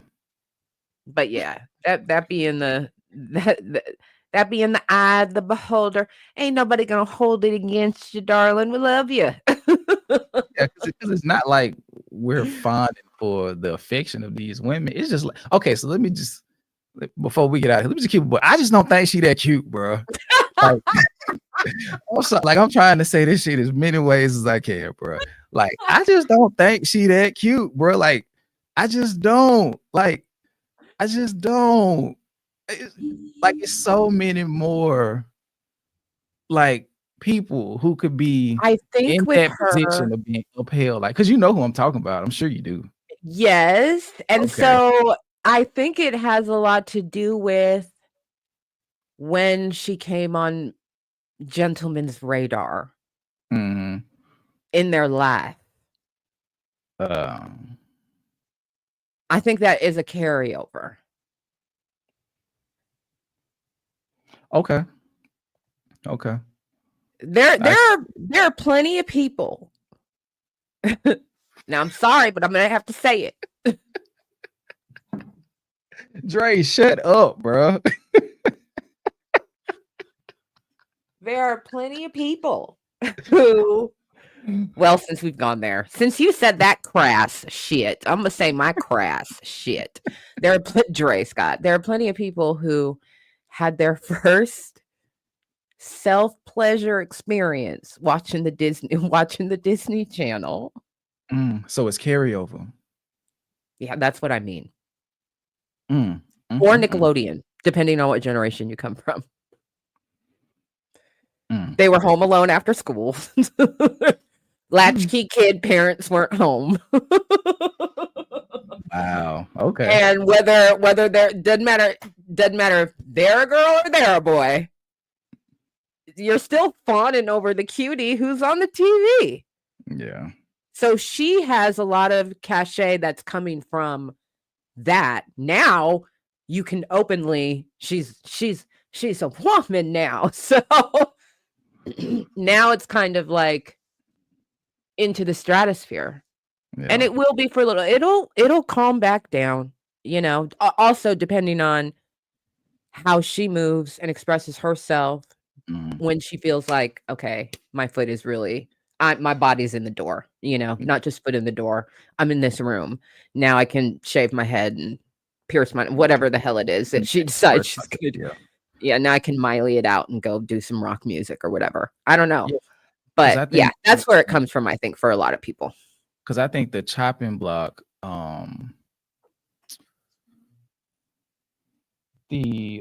as far as attraction, I think it like peaks because we've seen this a lot in like how black men, and I promise I'm gonna let you go. We're gonna wrap this up in the next like 4 you're minutes. fine. You're fine.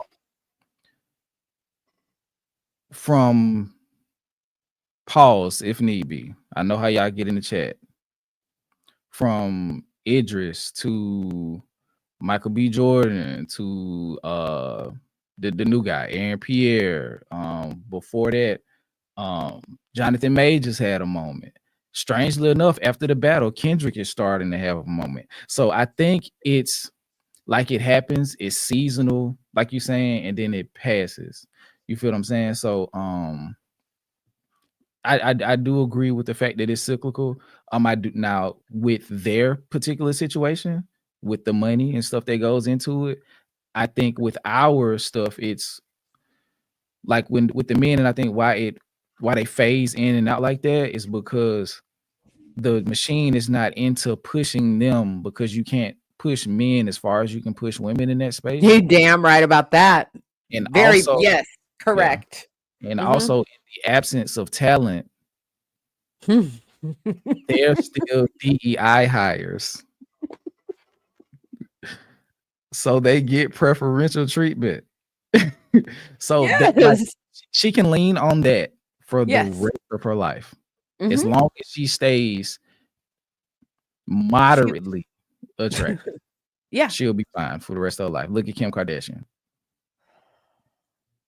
I'm just saying. I'm just saying. You know, you ain't never lie. Yeah, it's true.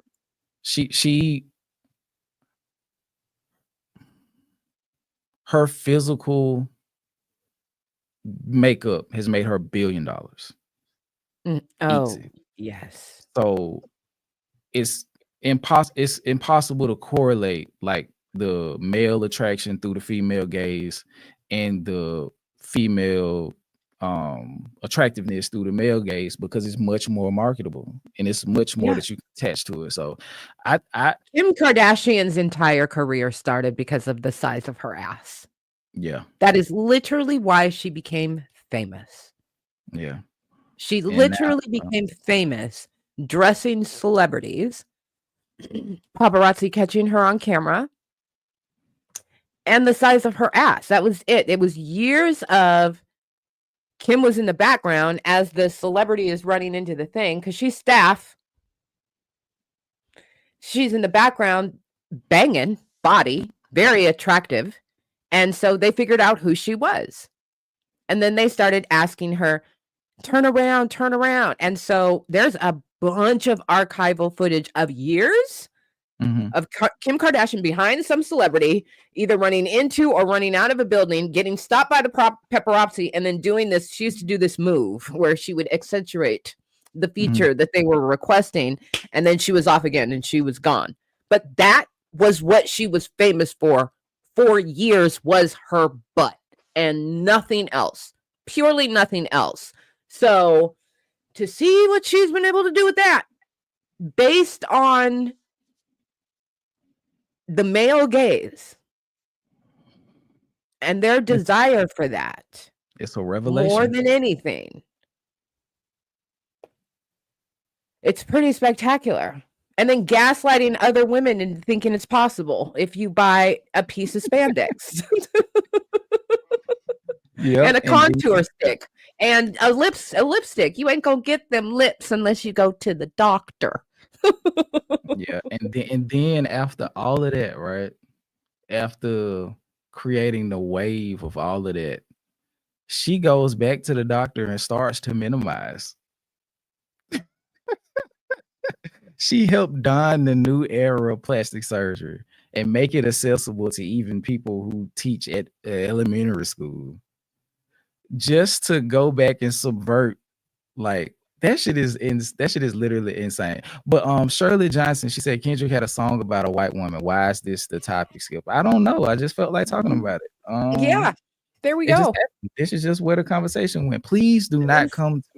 Please. Well, let me say this. If this is the angle that you're coming from, I am not the moral authority. I'm a regular dude. This is just a conversation. I'm not advocating for anything in any particular way. Or against anything in any particular way. I'm just telling something that absolutely might have thought was deplorable that me and DJ was talking about. That's it. That's it. That nothing more, nothing less. You know, I was like, and if you so it really wasn't as serious as we took it, Miss Shirley.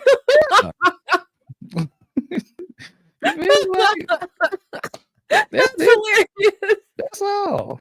It has deep elements to it for sure, but it was really like, hey, absolutely, it does. We kicking it. I want to tell you something. It is not that deep. It's not that deep. And we're not doing that. We're not pitting. We're not pitting. Well, this person did this. Well, we're not pitting. We're not doing that. That's the whole point of the conversation. We're not going to pit Kendrick against DJ. and what Kendrick said, some shit just cringeworthy. It ain't even gotta be deep, I guess. Okay. Like, it's not that deep. Like I want y'all to know that I can potentially be crass. I can be deep. Of course. I can quote Malcolm X. I can go grab a book from Marcus Garvey over there from my pseudo bookshelf. I can talk about some ratchet shit. Like all of those things exist in this 5:10.5 frame. Okay? I'm sorry. They had to learn on my channel. I literally had to start saying the word titties on my channel, which is real extreme. Okay? Yeah. Not suggesting that you start, but for me, it was another calm down. Don't take it too seriously. That's what the indicator is. It's like, because people will watch a video or catch a live and then they project this entire persona of who I am or what I am capable of and da-da-da-da-da. So, you know, the word titties will come up. I, you know, on occasion have, you know, told maybe a little bit of spice of a story, you know, after dark on the channel because I am a full woman. I'm not just whatever it is that you think. You know, I've got one kid who thinks I'm great. I've got one kid who thinks I'm not so great. They're both grown and alive and living happy lives. Whatever it is that you think about me, that's great. I appreciate it, whether you like me or don't like me. I am still a regular person. I still have nuance to me, and I have all the agency to be that full woman. I don't care if you appreciate how old I am. If you think there's space for older women on the internet, don't care about that. If you think there's space for older women to be on the internet and be attractive, be sensual, talk about what they're attracted to, what they're not attracted to, like that's on you. And I've definitely had some people who started off on my channel clutching the pearls. Some of them left. We don't get vulgar. Just even titties, they'd be like, now hold on now, what are you doing? You know what I mean? It's like, we're cracking a joke, darling, for the intermission. But other people have but other people have been like, I'm tripping. I'm taking this way too seriously. I'm tripping. I'm taking this way too seriously. This is funny. Like, and it doesn't take away from my intelligence. What it was, I just spent an hour breaking down. Like, I am a full faceted woman. You see the slightest little sliver of it, but otherwise you have no idea. So for me, it's a way to remind people. I'm not trying to shock them into what did she just say outside of for any other purpose other than she said that. Yes, I said that because that's who I am. Yeah. And I think it to wrap it up before I read the super chats, I think it is what I think it's what Kendrick was doing with GNX. It's like, hey bro, I can still have fun, my nigga. Like, I can want hip-hop to be in a better place, but I can still have fun. I'm the same dude that you'll see doing push-ups in the park on my fist to oldies to be the same guy getting my cheek grabbed by my auntie or somebody at the park and smiling like a 5-year-old kid. I can dance with kids on stage, but I can also want somebody to die metaphorically. It all exists. So I think I want to I think that that part of that conversation that we just had was just to kind of peel that misconception. Like it might not even be a misconception. I just don't want you to perceive me and you being indefinite, but I just don't want anybody to be like, oh shit, like no. We're regular. Yep. We're regular. And we're not ever trying to be the arbiters of morality. Hold on. You got a bone to pick.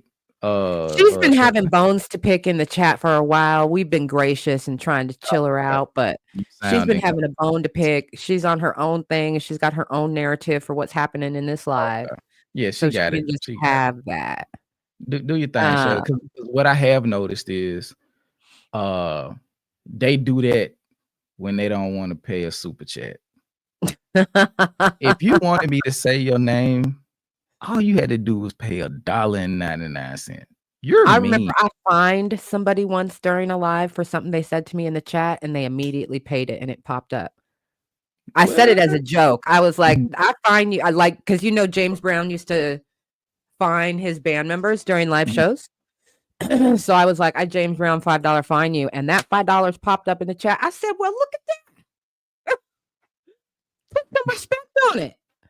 Thank you, Shirley. That's a good idea. We're not here for the antagonizing conversation. He's not trying to be messy. He's not trying to be, harmful to his friend. What you should be picking up here is that we have a camaraderie. Yeah. Okay. We have a camaraderie here. We don't know each other in real life, but I'm not a stranger to the channel, and they're not a stranger to my channel. This is one of the channels that actually inspired me to even come to YouTube. So don't come here. There's plenty of space on the internet for you to go and be a biscuit head. You don't need to be on this channel doing that, interfering with the community that he's built here and the graciousness and the safety that he provides me, because my channel knows this is the only channel of men that I will come to. And no matter what we talk about, I'm going to be good. Yeah. And what is crazy to me is, just to book in that, I'm married too, y'all. Got children. I'm married too. I didn't even say anything that he said. I basically said he defended his point, and I made an assertion. So if DJ in trouble, I'm in trouble, right? And I'm probably more in trouble than DJ. So this whole throwing under the bus shit, that's nonsense. Stop and it. Really, it's clear that y'all don't. And it's clear that y'all don't watch our content. I love it when that happens. It's clear, when Shirley. It's clear you don't watch the content and you're just here because there's a live happening. None of your friends are responding to your text messages because they have a life. So you've decided to come onto a live and cause some mess so that you can get some attention. You got some congratulations. Now you got an airlock, darling. You ain't never gonna get seen again on this channel. That's crazy. You asked for it, so we're gonna give it to you. But I didn't want to talk about it for the sake of not just, I don't want to throw him under the bus, but fuck it, I'm gonna throw him under the bus. Like, we're both mutually in this, right? You know what I mean? And that's why I didn't go into further degrading the person. You know what I'm saying? But anyway, let me read some of these. First, let me do this. I want to thank you for coming on the channel.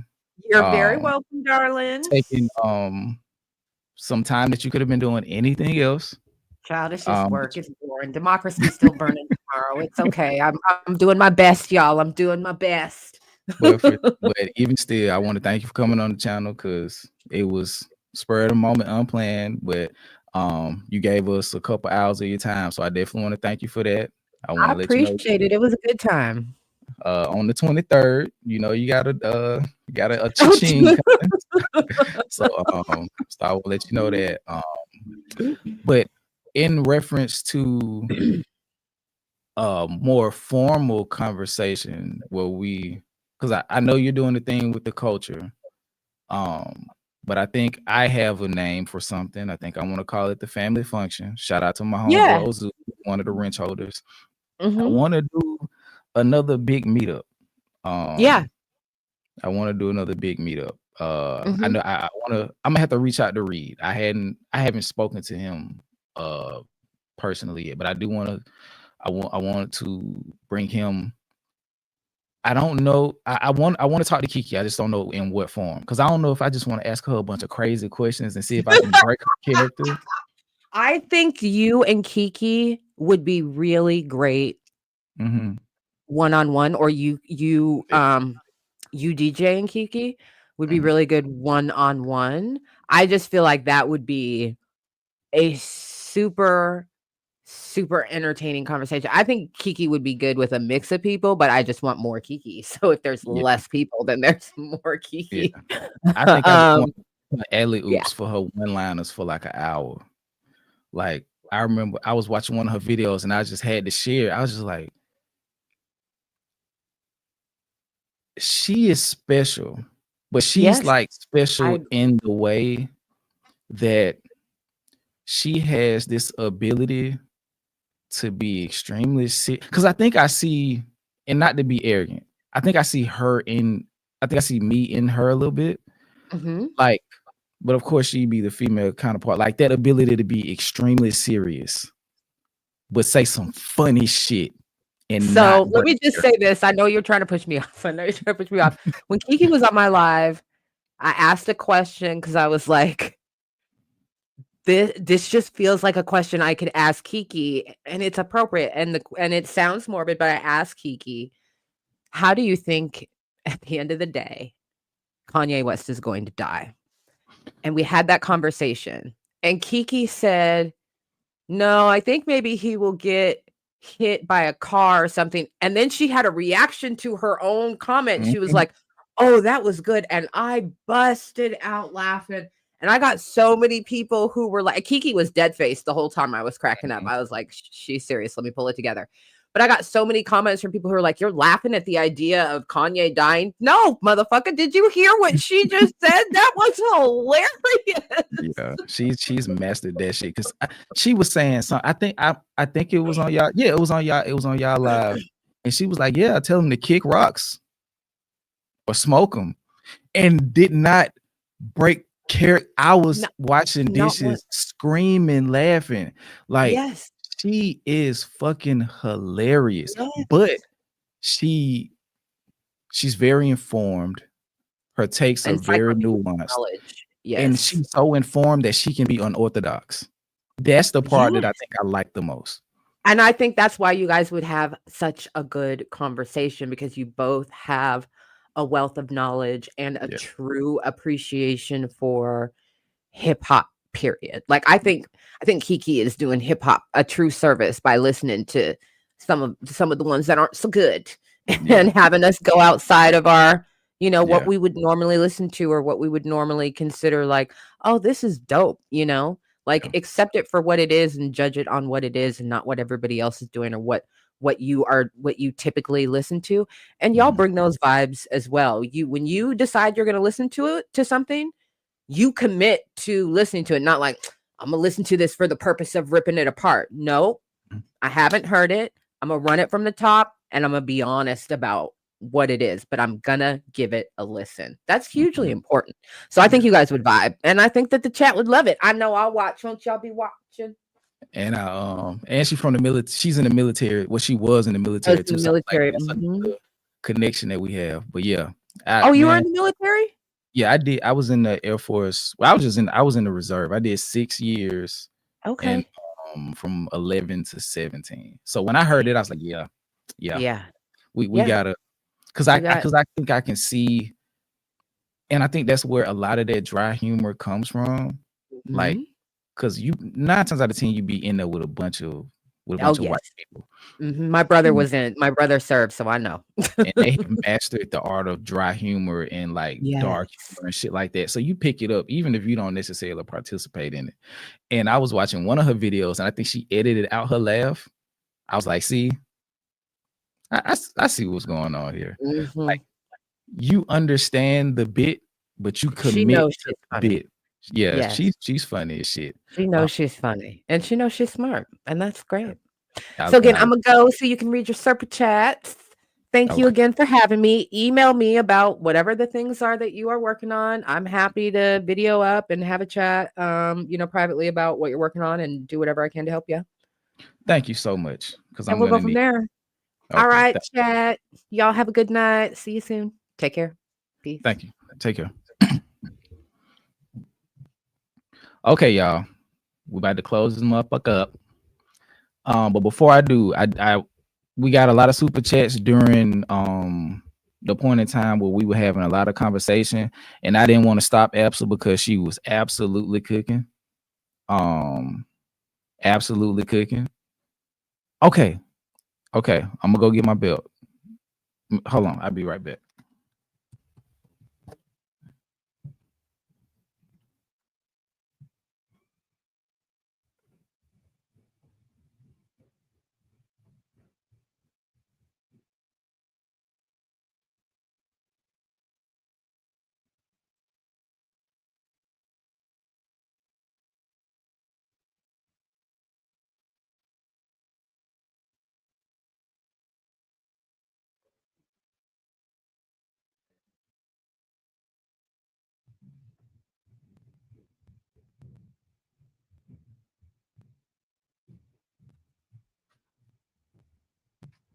All right, y'all.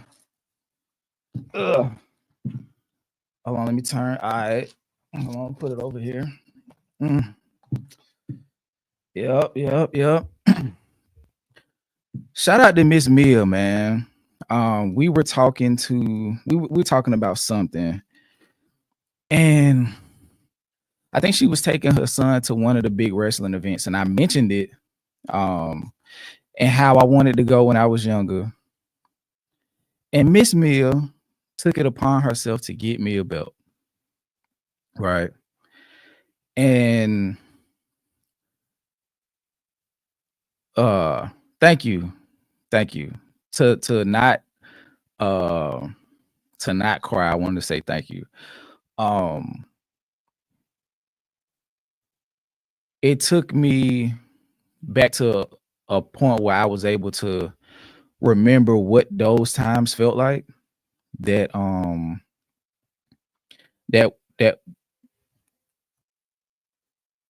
shit, somebody alarm going off. But that part of being a child where you were able to immerse yourself in stuff like that, and like we go through stuff as adults, and it starts to taint your view of what's going on, like in the real world. And it was like this belt for me just serves as a reminder to like appreciate, like when you're outside, don't be so concentrated on where you're going. Like be able to enjoy where you are. You know what I mean? So like my wife has this big thing to where I'll be driving and she'll be like, "Hey, look at the moon." And I'm like, "Babe, I can't look at the moon. I'm driving the car." Like if I don't if I'm looking at the moon, like we'll be at where the moon at. You feel what I'm saying? But like the aspect of it is being able to be present in the moment. You feel what I'm saying? So like that's what this represents to me. And I'm eternally like thankful for that reminder. You know what I'm saying? Like moment of transparency, like when I pulled it out of the box, like I ran in the bedroom and like one foot on the bed and one foot like on, because we got like this little side like the bed frame. So I put my foot on the bed frame and I like kind of did the little rock pose that he used to do when he used to have one hand up and the other hand like holding one hand up holding the belt and the other hand like the OG rock, like high top rock. like before he like cut his hair and all of that shit, because I wasn't watching it at the time. But it was just like, damn, I remember like this shit used to make us as kids so happy. You feel what I'm saying? Like watching these people just get up there and basically do gymnastics. You know what I'm saying? And theorycraft and all of this other shit. Like it just reminds me as a kid, or like puts me back in that environment as a kid when as an adult you might look with the lens and be like shit was bad, but as a child, like the shit, like the stuff that we were experiencing was like so free of all of the things that we allow to keep us from looking at the moon. You know what I mean? So Miss Me, I want to thank you for that. Thank you for that reminder. Yeah, because that really meant a lot. You know what I'm saying? Because first of all, you didn't have to do it. But second of all,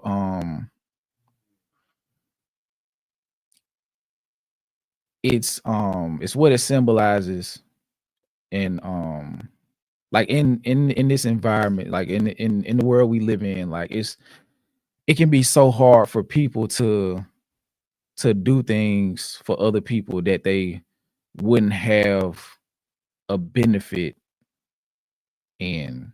Like I don't necessarily know like what benefit you have from me having this other than knowing that I have it and you gave it to me.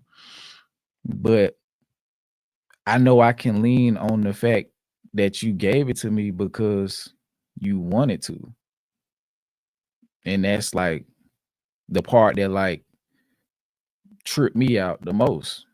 Like you saw that there was something in me that would appreciate that and you spoke to that with action. So I man, utmost utmost appreciation, man. So, you know, all of this all of this shit, man, it don't mean nothing without moments like that. Um, so whenever, you know what I'm saying, if you need anything that I could, you know, assist in helping with, um, like yeah, I always have that extended arm out from me.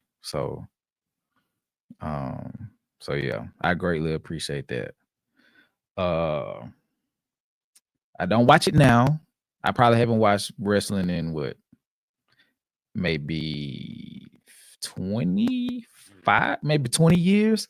Uh and but this is more important than the artist self. You feel me? So yeah, man, thank you. But let me get to these super chats before I be crying and shit. Um let me see. Let me see.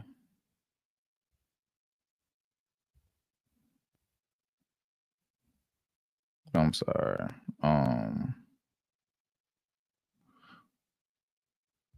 I'm gonna just start right here. Shout out to Down in Dixie. You said it once before. Drake is in fight or flight mode. He's trying to discredit the success of Not Like Us by any means necessary. Shout out to Miss Mill. Audrey is definitely only mad because Not Like Us worked because Meet the Grams was nasty. That's a fact. Hell, Meet the Grams hurt my feelings. If y'all saw my reaction, y'all know how I felt. I was like, I'm glad there's no more song left. But now I can listen to it and really enjoy it. Shout out to D2B2. Miss Absa has the premium ASMR setup. That's a fact. Like she literally can like go from her compression, it gotta be insane. Like she's mastered the art of compression because she can scream and she can let me tell you about the strategic approach to such and such. And it's like the softest voice. And she can go from that to the top without bleeding or clipping. And I know y'all don't really care about that. That's like some audio engineer shit. But anyway, she got a great setup. Shout out to Dre. Drake broke taking CHSUP out on Daddy Lucian Grange. It's probably so. And yeah, because he definitely crashing out because he gotta be like like what they call it, double or nothing. Cause he know he lost the first time. So he's like, shit, bet it back. So he's basically gambling just in the court of law. Damn, that was a long time ago. I remember saying that. That's a fact though. Shout out to Andrea Jeff, aka Andy Pandy with a super sticker. D2B2. Shout out to Miss Absa for I'm not granting J Fold, that weirdo motherfucker, any quarter, Skip. I'll be here for when you fully crash out on him when that motherfucker disappoints you again. That hurts. But I mean, it's possible. I'm trying to give him grace. That was the whole thing. I think I understand why he did what he did. So I can understand him. That don't mean I would have done it, but I understand. And I think that's the point that we should be getting to with a lot of stuff, especially this, because it's not that serious. Like, he didn't kill anybody or nothing like that. I just understand. I think at least if that's the perspective, if that's where he's coming from, it makes sense and I understand, but I still don't like this shit. But I understand, so I won't look at it from just like, oh, you just a bitch. It's like, nah, like, you a bitch with principle. What do you say? Lucy and Uncle Sam. Okay, yep.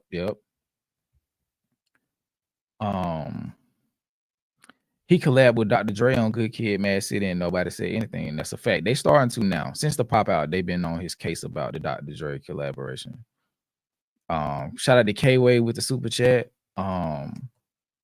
K-Dot has always worked with artists with troubled past because I think he has one too, so he understands. He puts medicine in the candy and meets people where they at. Lifted Gunplay said he was a believer now. I think I remember that. I think he said it on the interview. Like, Kendrick helped introduce him to Jesus Christ. Like, and it's not, and even if that's not what Kendrick is doing, like meeting up with these people and getting on some missionary shit, like maybe he's just letting these people know that he sees them and that he sees good in them. That's enough for a person who really takes that and appreciates it. It's like, hey, bro, I see good in you. Like, I know that you done what you done. We've all done shit. But you can be better than that because I see good in you. Shout out to Dre with the $5 super chat. Lesser known toxic YNs. Kenny showing love. Huge audience. Toxic YN with #1 record potential. Kenny hypocrite. Shout out to Ash Potatoes. Really loving this impromptu link up. Yeah, it was dope, man. It's always fun when it just happens. But we are gonna eventually do one that's like branded like the last one. It did really well. It was a really good turnout. And we really love doing that. So we'll do another one. Shout out to K-Way, just became a YouTube member. Much appreciated. Hope you enjoy what we have. We are going to be adding new content as soon as possible. Shout out to Mini Walks for the $5 super chat. They are making an indictment of Kendrick Lamar morals based on analysis of his lyrics and artistry, not his real life.